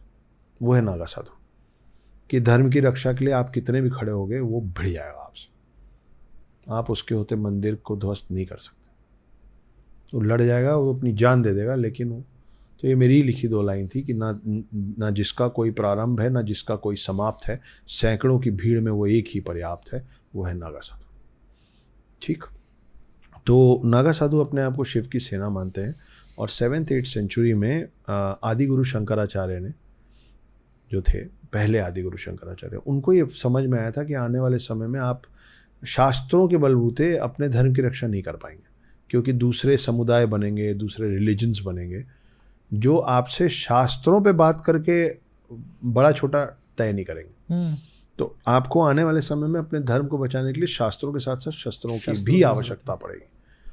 और उस समय उन्होंने नागा साधुओं को क्रिएट किया था धर्म की रक्षा के लिए। तो मैं इसीलिए बार बार बोलता हूँ कि अगर आप अपने आर्मी, नेवी और एयरफोर्स के सैनिकों को देख के डरते नहीं हैं, आपके अंदर उनके प्रति रिस्पेक्ट आता है। रिस्पेक्ट आती है। तो अगली बार जब आप नागा साधुओं को देखें तो उनसे घबराने डरने की ज़रूरत नहीं है, आप उनको रिस्पेक्ट कीजिए, क्योंकि जैसे आर्मी, नेवी और एयरफोर्स आपके सरहद की, आपके देश की, आपके ज़मीन की रक्षा करते हैं, वैसे ही नागा साधु आपके और मेरे धर्म की रक्षा करते हैं। वो पूर्वज हैं हमारे। अब देखिए इंटरेस्टिंग चीज़ इसमें एक और चीज़ है कि आपकी उम्र के सारे जेनजीज को ये पता रहता है कि ग्रीक के जो सबसे अच्छे योद्धा होते हैं, हाँ, ग्रीक्स, उनको स्पार्टन्स कहते हैं। जापान, हाँ 300। जापान के जो सबसे अच्छे योद्धा होते हैं उनको समुराई कहते हैं। लेकिन आप लोगों को, हम लोगों को ये जानने की ज़रूरत है कि आपके सबसे अच्छे योद्धा कौन है। वो हैं वॉरियर्स, नागा वॉरियर्स, जिनकी बहुत रिगरस ट्रेनिंग होती है आशुतोष। उनको वेपन्स के लिए तैयार किया जाता है, उनको ज़मीन में सोने का, जैसे समुराई इसका आपने देखा ना कि बहुत पतली लाइन का डिसिप्लिन होता है और बहुत स्ट्रिक्ट होता है, आम इंसान कर ही नहीं सकता। सेम हालत है इन लोगों का। ये इतने साल तक तप करते हैं कि जब तपस्या में शब्द तप आता है ना, तप मतलब गर्मी है ना, तापमान, हाँ, तापमान, तप, ये सब हीट के अलग अलग, मतलब हीट को सिंबलाइज करने वाले शब्द होते हैं। तो जब आप तप करते हैं, जब आप मेडिटेट करते हैं, तो आपके शरीर से जो ऊर्जा निकलती है वो बहुत गर्म होती है। इसीलिए नागा साधुओं को गुस्सा बहुत जल्दी आता है, वो हमेशा, क्योंकि उनकी तासीर इतने समय तप कर करके गर्म हो गई। बोलते हैं ना कि बहुत गर्मी चढ़ गई इसके सर में। हाँ, होता है। जब पूजा भी कर, मतलब जब मेरा अपना पर्सनल एक्सपीरियंस है, आधा घंटा आप मेडिटेट करने बैठ जाओ या आधा घंटा आप कोई मंत्र जाप करने बैठ जाओ, उसका जब आप उठेंगे तो आपकी एनर्जी का लेवल अलग होता है। गर्मी लगती है, गर्मी भी होती है, बिल्कुल, मतलब सर थोड़ा सा हिलता है, हाँ, यहाँ पे मतलब अलग नशा होता है, वो हाँ, नशा कान वान गर्म हो गया रहता होता है ना, बिल्कुल। तो ये आपके और मेरे से बहुत ज्यादा लेवल की बात है। ये तो कई दिन, हफ्तों, महीनों करते रहते हैं। तो इसलिए ठंडी जगह में रहना पसंद करते हैं, बर्फ में रहना पसंद करते हैं। और दूसरा कारण ये है कि ये ऊंचाई पे इसलिए रहते हैं क्योंकि ये चाहते नहीं है कि हम लोग उनको डिस्टर्ब करें, उन तक पहुँचे। इसीलिए जब वो आपसे मिलते हैं ना, तो अपना एक ऐसा फेस लेके मिलते हैं जिसकी वजह से आपको डर लगे और आप दूर रहें। सही बात है कि मत करो डिस्टर्ब। दो लोग जब मिलते हैं ना आशुतोष, तो दोनों को एक दूसरे से कुछ चाहिए होता है। सही बात, इसीलिए दो लोग मिलते हैं। इनको आपसे कुछ नहीं चाहिए, हाँ। तो ये आपको, आपके आसपास लोल्लो पोच्चो करेंगे नहीं। ये सब छोड़ चुके हैं, कपड़े छोड़ चुके हैं, ये खाना पीना छोड़ चुके हैं, ये सारे सांसारिक मोह माया, इनको कोई मतलब नहीं है। आईफोन, एप्पल 15 प्रो ब्रो नहीं, इसलिए ऐसे होते हैं। तो ये है नागा साधु। नागा वॉरियर्स किताब आपने लिखी जी, पब्लिश हुई है अभी 27 मई को ही, बुक स्टोर्स पे अवेलेबल हुई है। बिल्कुल। तो इसके पीछे की क्या स्टोरी है, और इसके विजुअल राइट्स भी मैं सुना कि सूत्रों से खबर मिली कि इसके विजुअल राइट्स निकल चुके हैं और इस पे मूवी भी बन रही है। जी, आपके सूत्र बहुत कमाल के हैं। मेरे सूत्र डायरेक्टली राइटर हैं जो ऑथर है इस किताब के। आपका सूत्र आपके सामने बैठा है। तो ये सही है कि इसके विजुअल राइट्स निकल गए हैं। मिस्टर संदीप लेजल हैं, मिले जब थे तो प्रोड्यूसर थे, होते होते अब बहुत अच्छे दोस्त हो गए हैं। क्या बात। और उनका प्रोडक्शन हाउस है जिसका नाम है बेक माई केक प्रोडक्शंस। इन्होंने पहले फिल्म बनाई 10वीं, जो अभिषेक बच्चन सर के साथ, 10वीं पास। हाँ जी, हाँ जी, 10वीं पास। और मिस्टर जॉन इब्राहिम के साथ एक फिल्म बनाई थी बाटला हाउस। हाँ। अभी मिस्टर जॉन इब्राहिम के साथ उनकी अगली फिल्म बहुत जल्दी रिलीज होने वाली है, उसका नाम है तेहरान। ठीक है। जिसके बाद वो और मैं लगने वाले हैं द नागा वॉरियर्स पे। विजुअल राइट्स उन्होंने ऑलरेडी खरीद लिया। ये 2 पार्ट में फिल्म भी आएगी और किताब भी। तो पहली किताब आपके सामने रखी है, दूसरी किताब रिलीज़ होगी इसी साल नवंबर दिसंबर में। मैं चाहता नहीं हूँ कि मेरे रीडर्स बहुत लंबा वेट करें कि टू बी कंटिन्यूड के बाद क्या हुआ। हाँ, कटप्पा ने बाहुबली को क्यों हाँ, वो मैं बार बार बोलता हूँ इसलिए मैं यहाँ रिपीट नहीं कर रहा था, पर तुमने करवा लिया कि मुझे पसंद नहीं है कि व्यूअर्स और रीडर्स इस चीज़ का इंतज़ार करें कि कटप्पा ने बाहुबली को क्यों मारा। तो मैं जल्दी जल्दी निकालना पसंद करता हूँ। हाँ। तो सेकेंड पार्ट भी ये साल ख़त्म होने के पहले आ जाएगा। जब तक आप लोग इस किताब को ख़रीदेंगे, आपके पास पहुँचेगी, आप लोग पढ़ेंगे, तब तक मैं आपको दूसरा पार्ट दे दूँगा। क्या बात। तो ये है आपके सवाल का जवाब। तो हाँ, इसके विजुअल राइट्स निकले हैं और इस पर बहुत धांसू फिल्म बन रही। कब तक आ जाएगी फिल्म अंदाजे से? ये बड़ा सब्जेक्टिव क्वेश्चन है यार, क्योंकि एक फिल्म बनाना 1-2 लोगों के हाथ में नहीं होता है। किताब लिखना अकेले मेरे हाथ में, इसलिए मैं बता पा रहा हूँ कि सेकंड पार्ट नवंबर तक दे दूंगा। लेकिन फिर ये चीज़ कर पाना बड़ा कठिन है। एक्टर्स के डेट्स, डायरेक्टर्स की प्रिपरेशन, है ना। फिर अच्छा, हिस्ट्री में जैसे नागा वॉरियर्स रहे हैं, नागा वॉरियर्स के अलावा और कौन कौन से बहुत बड़े वॉरियर्स आपको दिखते हैं, मतलब हमारे भारत के इतिहास में? मेरे पसंदीदा एक जो हिस्टोरिकल कैरेक्टर है वो है पृथ्वीराज चौहान। क्या बात है। हालांकि जो फिल्म आई थी पृथ्वीराज चौहान, वो असल में जो कहानियाँ हमने बचपन से पृथ्वीराज चौहान की सुनी है वो ऐसी नहीं है। जैसे पृथ्वीराज चौहान कुछ 12 या 13 बार मोहम्मद गजनी को हरा के छोड़ दिए थे।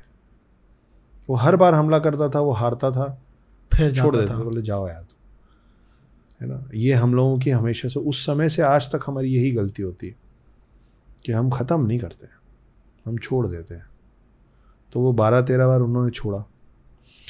इतनी बार छोड़ने के बाद फिर एक बार मोहम्मद गजनी बहुत बड़े प्रिपरेशन से आया। बंदा भी ढीठ ही था, बार बार आ रहा था। उसके पीछे एक बहुत कहीं सुना था मैं कि मोहम्मद गजनी बैठा हुआ था हार के जंगल में, और वो देखा एक चींटी अपने से भी ज़्यादा वज़न अपने मुंह में दबा के पेड़ में चढ़ने की कोशिश कर रही थी। वो चढ़ती थी, फिर गिर जाती थी, फिर चढ़ती थी, फिर चढ़ती थी, फिर गिर जाती थी। वो 12 बार कोशिश की, 12 बार नहीं चढ़ पाई, 13वीं बार फिर कोशिश की, चढ़ गई। उससे उसको हिम्मत मिली कि मैं भी 12 बार हारा हूँ, फिर कोशिश करूँगा। तो मोहम्मद गजनी, देखिए कोई विलेन हो कोई हीरो हो, सीखने के लिए सबके पास सबसे आप कुछ ना कुछ सीख सकते हैं। तो मोहम्मद गजनी ने 13वीं बार हमला किया पृथ्वीराज चौहान पे, जिसपे वो पृथ्वीराज चौहान को हराया। लेकिन उसने वो गलती नहीं की जो पृथ्वीराज चौहान हर बार कर रहे थे। उसने नहीं छोड़ा, उसने सब बर्बाद किया। पृथ्वीराज चौहान का दोनों आँख फोड़ा और उसको अपने कारागार में डाल दिया, मतलब जेल में डाल दिया कि तुम अब बचे पूरे जीवन अंधे रहो, यहाँ रहो। लेकिन उसके साथ, पृथ्वीराज चौहान के साथ, उसने उनका एक मंत्री भी डाल दिया जो पोएटिक लैंग्वेज में बात करता है। अगर आपने फिल्म देखी होगी तो सोनू सूद का जो रोल था, हाँ, है ना, कि वो बड़े समझदार थे और पोएटिक लैंग्वेज में वो बात करते थे।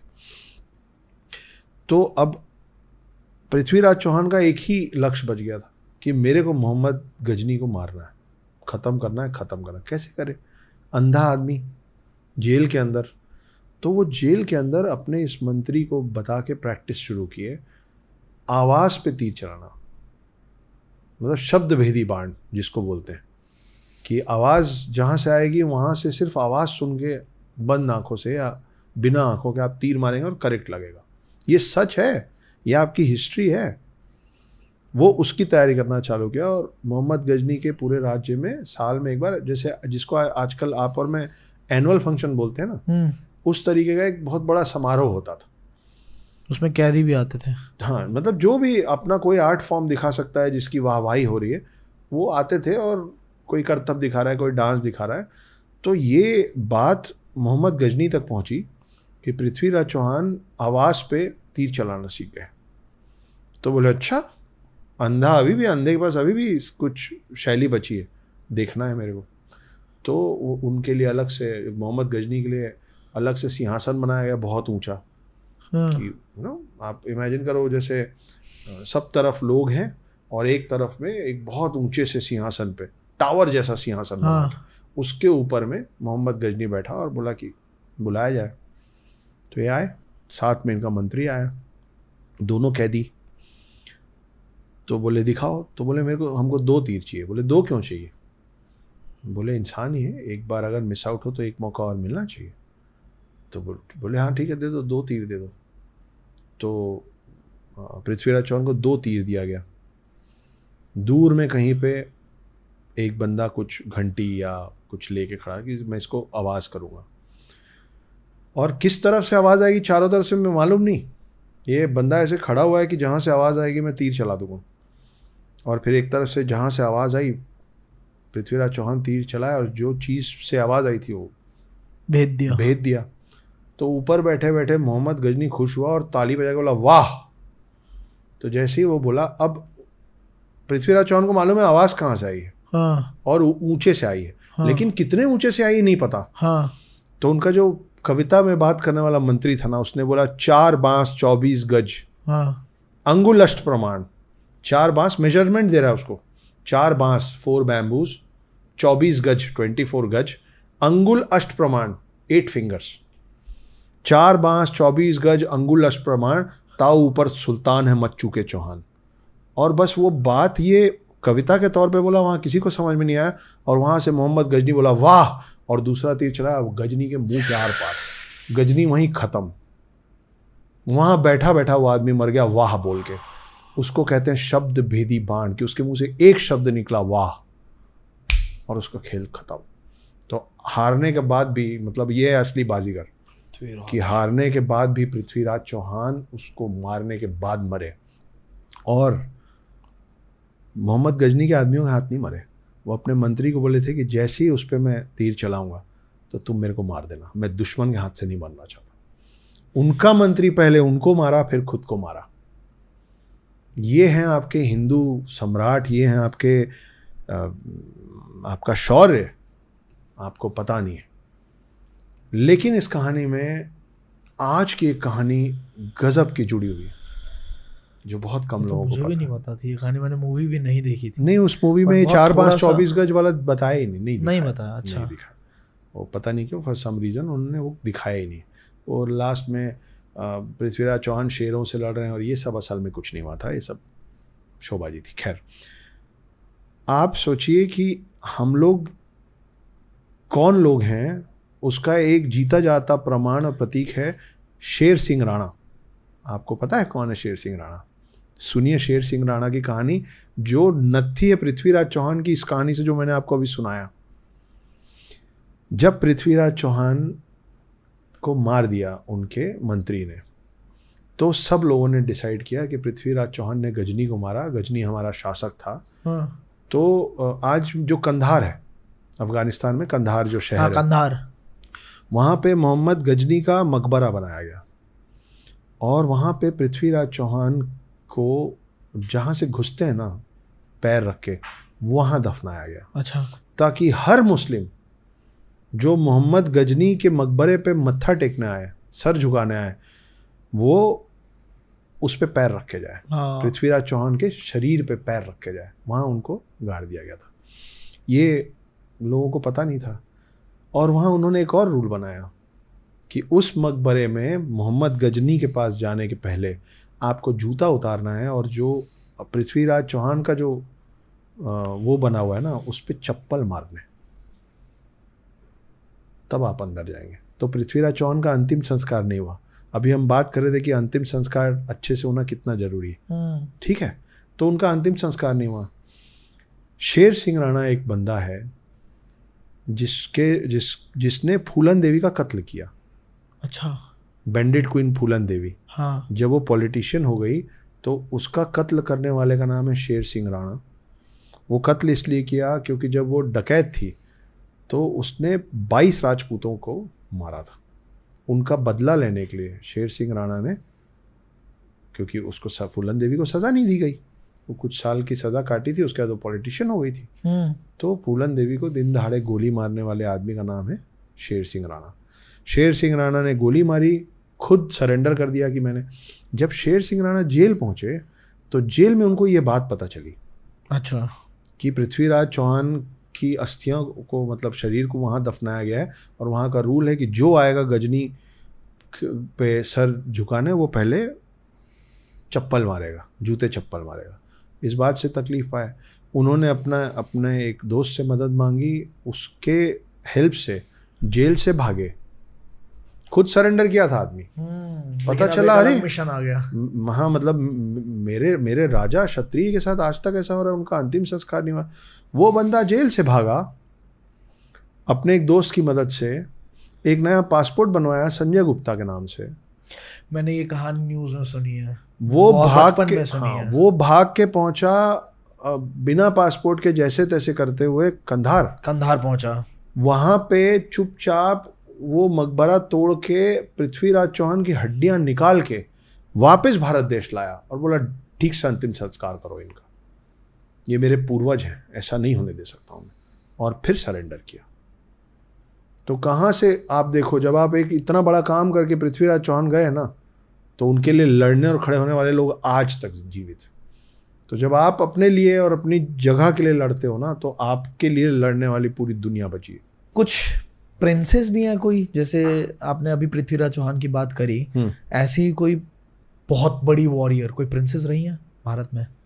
देखिए, आपको और मुझे, हम सबको ये समझने की ज़रूरत है कि जैसे आप प्रिंसेस बोलते हैं ना, तो आपके दिमाग में एक चित्र बनता है, एक इमेज बनता है। बारबी डॉल प्रिंसेस बना? हाँ, क्या बना और क्या क्या बना बताइए, चलिए। ज़्यादा नहीं बना मेरे। फिर भी नहीं, फिर भी प्रिंसेस क्या कर रही है? कि मतलब फूलों से सजी हुई है, जिंदगी एकदम अच्छी है, खुशहाल है, नाजुक है, हाँ, है ना, एक चैरियट से उतर रही है, हाँ, है ना, एक खूबसूरत से यूनिफॉर्म में एक बिल्कुल बांका नौजवान अपने एक घुटने पे ऐसे हाथ करके बैठा है, क्योंकि वो उतर नहीं पाएगी ना, खुद नहीं उतर पाएगी, सही, तो उसको हाथ की जरूरत है। मतलब कितनी डिपेंडेंट है वो, कितनी डिपेंडेंट है वो, कि वो पिंक कलर का फ्रॉक पहनी हुई है, हाई हील पहनी हुई है, टियारा पहनी हुई है, छोटा सा क्राउन, है ना, ऐसे कर रही है, और उसको बग्गी से उतरने के लिए एक इंसान का हाथ चाहिए, तब वो एक सीढ़ी उतर पाएगी। यही बनता है ना इमेज। इसीलिए ये जो हम लोग देखते हैं ना, ये गाड़ियों में लिखा होता है और हम लोग मजाक भी बताते हैं कि डैडीज प्रिंसेस, पापा की परी है, ये मजाक ही है, ये मजाक ही रहना चाहिए, क्योंकि आपके देश में प्रिंसेस नहीं होती थी, आपके देश में होती थी राजकुमारी। अब जैसे ही आप आंख बंद करके राजकुमारी सोचेंगे ना, तो आपको इनमें से कोई पिक्चर नहीं दिखेगा। हमारी प्रिंसेस वो होती थी जिसको बग्गी से उतरने के लिए किसी का हाथ की जरूरत नहीं होती थी, वो घोड़े पे बैठती थी, वो घोड़े से उतरती थी, उसको अपना हाथ किसी और के हाथ में नहीं, उसके हाथ में तलवार होती थी भाई। आपके राजा अपने बेटियों के साथ, अपने राजकुमारों के साथ, अपनी राजकुमारियों को भी पूरा युद्ध विद्या देते थे, कैसे लड़ना है, तलवार कैसे चलानी है, अपनी रक्षा कैसे करनी है। तब आपके पास झांसी की रानी जैसे लोग होते हैं जो अपने बच्चे को पीठ में बांध के अंग्रेजों से लड़ जाते थे। तो जितने भी माता पिता हैं और आप जितनी भी लड़कियां हैं जो इसको सुन रही हैं, don't take pride if somebody is calling you a princess. Princess is always dependent. She is very soft. She cries on things. She can't fight for herself. पर मेरे देश की लड़की प्रिंसेस और ऐसी नाजुक नहीं है, ना मेरे को चाहिए। करेक्ट है। हाँ, पर मैं दिल्ली में बैठे हुए, बिल्कुल सही है। हाथ में तलवार उठाओ, और तलवार नहीं और कोई बदतमीजी कर रहे हैं ना, तो तलवार तो लेके नहीं घूम सकते, चप्पल उतारो हाथ में तलवार की जगह चप्पल लो और धुन दो सामने वाले को, तो फिर आप प्रिंसेस नहीं होंगी, फिर आप राजकुमारी होंगी, और तब आप वो बनेंगी जो इस धरती की, आप उस देवभूमि भारत में पैदा हुए हैं जिसमें आपका कोई भी भगवान भी एक महिला के परमिशन के बिना यहाँ नहीं आ सकता। महिला अगर अलाउ ना करे, महिला अगर अपने गर्भ में उसको जगह ना दे, तो आपके राम और आपके कृष्ण भारत और पृथ्वी में नहीं उतर सकते। ये शक्ति है, ये शक्ति है। सच सच सच। तो कहा है कि प्रिंसेस नो। बहुत मजा आया इस पॉडकास्ट में, मतलब मैं एकदम खो चुका हूं, और मुझे बड़ा दुख हो रहा है कि ये खत्म करना पड़ेगा, क्योंकि हमें साथ में ही 1 घंटे दूर एक और जगह पे जाना है। तो आखिरी में पॉडकास्ट खत्म करते हुए, और ऑब्वियसली आपको जो कुछ भी क्वेश्चंस, मतलब आपको इस पॉडकास्ट में बहुत मजा आया होगा, तो आप भी अपने सवाल अगली बार के लिए कमेंट सेक्शन में जरूर लिख सकते हो, ताकि जब नेक्स्ट टाइम मैं इनसे मिलूंगा तो आपके क्वेश्चंस और भी ज्यादा पूछे जाएंगे, जैसा आज भी इस पॉडकास्ट की शुरुआत में पूछे गए थे। लास्ट में एक क्वेश्चन मैं पूछना चाहता हूँ कि what do you feel about this country? Bharat क्या है आपके लिए? भारत क्या है मेरे लिए? भारत जहाँ बहती गंगा मैया है और पूजी जाती गैया है, शिव शंभू का शंख यहाँ और कृष्ण का मोर पंख यहाँ, दुर्गा की तलवार यहाँ और विष्णु का हर अवतार यहाँ, वो है देवभूमि भारत। तो बी अ प्राउड भारतीय। आपको गर्व होना चाहिए कि आप एक ऐसी जगह पे पैदा हुए हैं जिसने कभी किसी पे हमला नहीं किया है, लेकिन उसके बावजूद जब उस पर हमला हुआ है तो बहुत अच्छे से लड़के आज भी हम एक साथ यूनाइटेड खड़े हैं। तो भारत जैसा पूरी दुनिया में, असल में मैं इसलिए नहीं बोल रहा हूँ कि मैं भारतीय हूँ, मैं खुद मतलब फील कर पाया कि यार कितनी बड़ी बात है कि हम सामने से कभी किसी के पास नहीं गए लड़ने के लिए कि भाई तू हमें ये, और उसके बावजूद हमने किसी को मौका नहीं दिया कि हमको कमज़ोर भी समझ ले। हम पे इतने आक्रमण हुए, इतना कुछ हुआ, पहले मुगल, फिर मंगोल, फिर फ्रेंच, फिर ब्रिटेन, हैं, हमको अंदर से मारा गया, हमको बाहर से मारा गया, पर अभी भी हम खड़े हैं और अभी भी हम में इतनी नफरत नहीं है कि हम इसको मार रहे हैं, हम उसको मार रहे हैं। आज भी हमारे यहाँ आप फॉरेनर्स ऐसे ही घूमते हैं, हम कुछ नहीं कहते कि हम कुछ नहीं कहते, हम सब भूल के उनको अपना के रखे हैं। आप सोचो हमारा दिल कितना बड़ा है कि पाकिस्तान से युद्ध में जब पाकिस्तान के हमने 2 टुकड़े किए तो विश्व में कौन क्या बोल देता। अगर आज का जो बांग्लादेश है उसको बोलते कि ये तो पहले भी हमारा था, ये हम हमारे में मिला लिए, इनसे तोड़ा, हमने रख लिया, तो कौन लड़ लेता हमसे। सही बात है, पहले हमारा था। जबकि हमला भी पाकिस्तान ने आगे बढ़ के किया था, हमने तो किया भी नहीं था। लेकिन हमने क्या किया, हमने उनको उनकी एक पहचान दी, हमने एक नया देश बनाने दे दिया उनको। ये नहीं बोला कि चलो जोड़ लेते, बोले ठीक है आपको अलग होना है, आप अपना राष्ट्र खुद। सही बात है, परेशान तो वही थे सामने से, ईस्ट पाकिस्तान। तो बहुत बड़े बड़े दिल वाले हैं हम, और प्राउड हिंदुस्तानी। भारत का दिल मध्य प्रदेश है और मैं वहीं से आता हूँ। लास्ट में एक और चीज जी, नागा वॉरियर्स पे एक बड़ी अच्छी पंक्ति सुनी थी आपकी, कविता सुनी थी, बस उस कविता के साथ खत्म करते हैं इस पॉडकास्ट को। ठीक है, तो हमने जैसे पिछली बार किया था ना, प्रणाम हाँ, कि आपने कहा था कौन है हिंदू, तो मैंने बोला था कौन है हिंदू, फिर मैंने शुरू कर दिया था, चलिए वैसे ही कर लेते हैं। और ये जो बोल के हम कर रहे हैं ना, ये आप ही लोग के लिए कर रहे हैं, तो हम इसको कटवाना भी मत। हाँ, बस इसको ऐसे ही डालेंगे। हाँ, फिर कि भाई ये बोल के एकदम सेम स्टाइल में हम करेंगे जैसे हमने पिछला किया। डन। चलिए, कौन है नागा वॉरियर्स? कौन है नागा वॉरियर्स? तू शांति है, तू युद्ध है, तू नरसिम्हा है, तू बुद्ध है। आपके दोनों चेहरे हैं, आप उनसे जैसे मिलेंगे वो आपसे ऐसे ही मिलेंगे। तू शांति है, तू युद्ध है, तू नरसिम्हा है, तू बुद्ध है, तू नमन है, तू प्रहार है, तू जीवन है, तू अंतिम संस्कार है, तू ढाल है, तू तीर की नोक है, तू ब्रह्मांड है, तू तीनों लोक है, तू भिक्षु है, असुरों का भक्षक है, तू भक्त है, धर्म का रक्षक है, तू पुण्य है, तू पाप है, तू वरदान है, तू श्राप है, तू शोर है, तू मौन है, उनको चुनना है कि तू कौन है। तो ये है नागा वॉरियर्स, उनको चुनना है कि तू कौन है। आप मुझसे जैसे मिलेंगे मैं आपसे वैसे ही मिलूंगा। सुपर एक्साइटेड है, ये किताब बहुत मतलब तहलका मचाने वाली है। और यदि आप अपने धर्म के खिलाफ सुन के आपका खून खौलता है, अगर आपको गुस्सा आता है, अगर 10 लोग आपके खिलाफ बात कर रहे हैं और आपको चलेगा, लेकिन आपके धर्म के खिलाफ बात करेंगे तो आप 10 लोगों के सामने खड़े होकर आंख बड़ी करके उंगली दिखाने का मादा रखते हैं, तो आप में भी एक नागा वॉरियर है और आप भी उन्हीं की संतान है। तो ये आपके पूर्वज भी हैं और ये अभी भी आप ही के लिए खड़े हुए हैं। तो अगली बार जब इनको देखें तो अपनी जगह से खड़े हो जाइएगा। क्या बात है। बाकी लास्ट में बुक का लिंक आपको डिस्क्रिप्शन में मिल जाएगा। बहुत मतलब आई तो पर्सनली रिकमेंड यू कि आप ज़रूर इसको पढ़ना और इसका फीडबैक्स कमेंट सेक्शन के अंदर ज़रूर देना। एक और चीज़ जो मैं जोड़ना चाहूँगा आपके माध्यम से, आपके सारे लिसनर्स को, बहुत सारे लोगों का सवाल रहता है, आपका तो मेरे तक एक्सेस है ना, हम जब चाहते हैं बात कर लेते हैं, लेकिन आप में से बहुत सारे ऐसे लोग हैं जो मुझसे जुड़ना चाहते हैं, बात करना चाहते हैं, अपना सुख दुख बांटना चाहते हैं, अपने करियर में कुछ सलाह लेना चाहते हैं, मेरे साथ काम करना चाहते हैं, और ऐसा सबका अपना अपना हो सकता है। तो ये देखते हुए मैंने और मेरी टीम ने एक कम्युनिटी शुरू की है, जिसका नाम है NFA। उसका फुल फॉर्म है नॉट फॉर ऑल। हमने फर्स्ट फेज में हम चाह रहे हैं हर स्टेट से सिर्फ 500 लोग जोड़ना, सिर्फ 500 लोग। तो आपका स्टेट कितना भी बड़ा हो, अभी हम दिल्ली में है ना, दिल्ली की आबादी खुद ही करोड़ों में है, उत्तर प्रदेश की आबादी 24 करोड़ के आसपास है, मध्य प्रदेश की आबादी 12 करोड़ के आसपास है। इतने करोड़ लोगों की आबादी में मैं हर स्टेट से सिर्फ 500 लोग चाह रहा हूँ। मेरे क्या बोलते हैं वो, इंस्टाग्राम के लिंक इन बायो में आपको मेरा इस मेंबरशिप क्लब का सारा डिटेल मिल जाएगा। पहले आइए पहले पाइए वाली पद्धति से हम चल रहे हैं, फर्स्ट कम फर्स्ट सर्व। तो आप आइए, जुड़िए, और आप जब इसमें जुड़ेंगे तो 2-4 चीज़ें मैं आपको बता देता हूँ क्या मिलेगा, लेकिन उससे बहुत ज़्यादा चीज़ें ऑफरिंग में हैं और हम उसमें और चीज़ें लगातार जोड़ रहे हैं। वो क्या चीज़ें हैं कि आपको 12 महीने में 12 बार आप मुझसे मुखातिब होंगे, मैं और आप जूम कॉल जैसी जगह पे एक दूसरे से बात करेंगे, जहाँ मैं डायरेक्टली जैसे आशुतोष के सवालों का जवाब दे रहा हूँ, आपके सवालों का जवाब दूँगा। और वो जवाब ज़रूरी नहीं है कि हिंदू या हिंदुत्व पे हो, आपके पर्सनल लाइफ पे भी हम बात कर सकते हैं। इसी 12 महीने में मैं आपके पास ला रहा हूँ 12 सरप्राइज स्पीकर्स। सरप्राइज है तो कोई तांत्रिक है, कोई एस्ट्रोलॉजर है, कोई डायरेक्टर है, कोई एक्टर है, कोई राइटर है। तो आप जिस भी फील्ड में जाना चाह रहे हैं या हैं, उनसे रिलेटेड आप सवाल पूछ सकते हैं।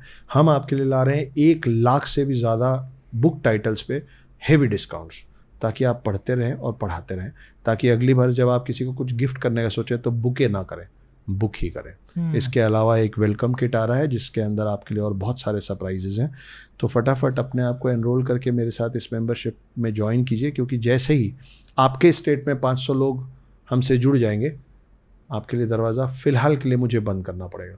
तो इससे पहले कि दरवाज़ा बंद हो, join NFA, not for all. Thank you so much, take care.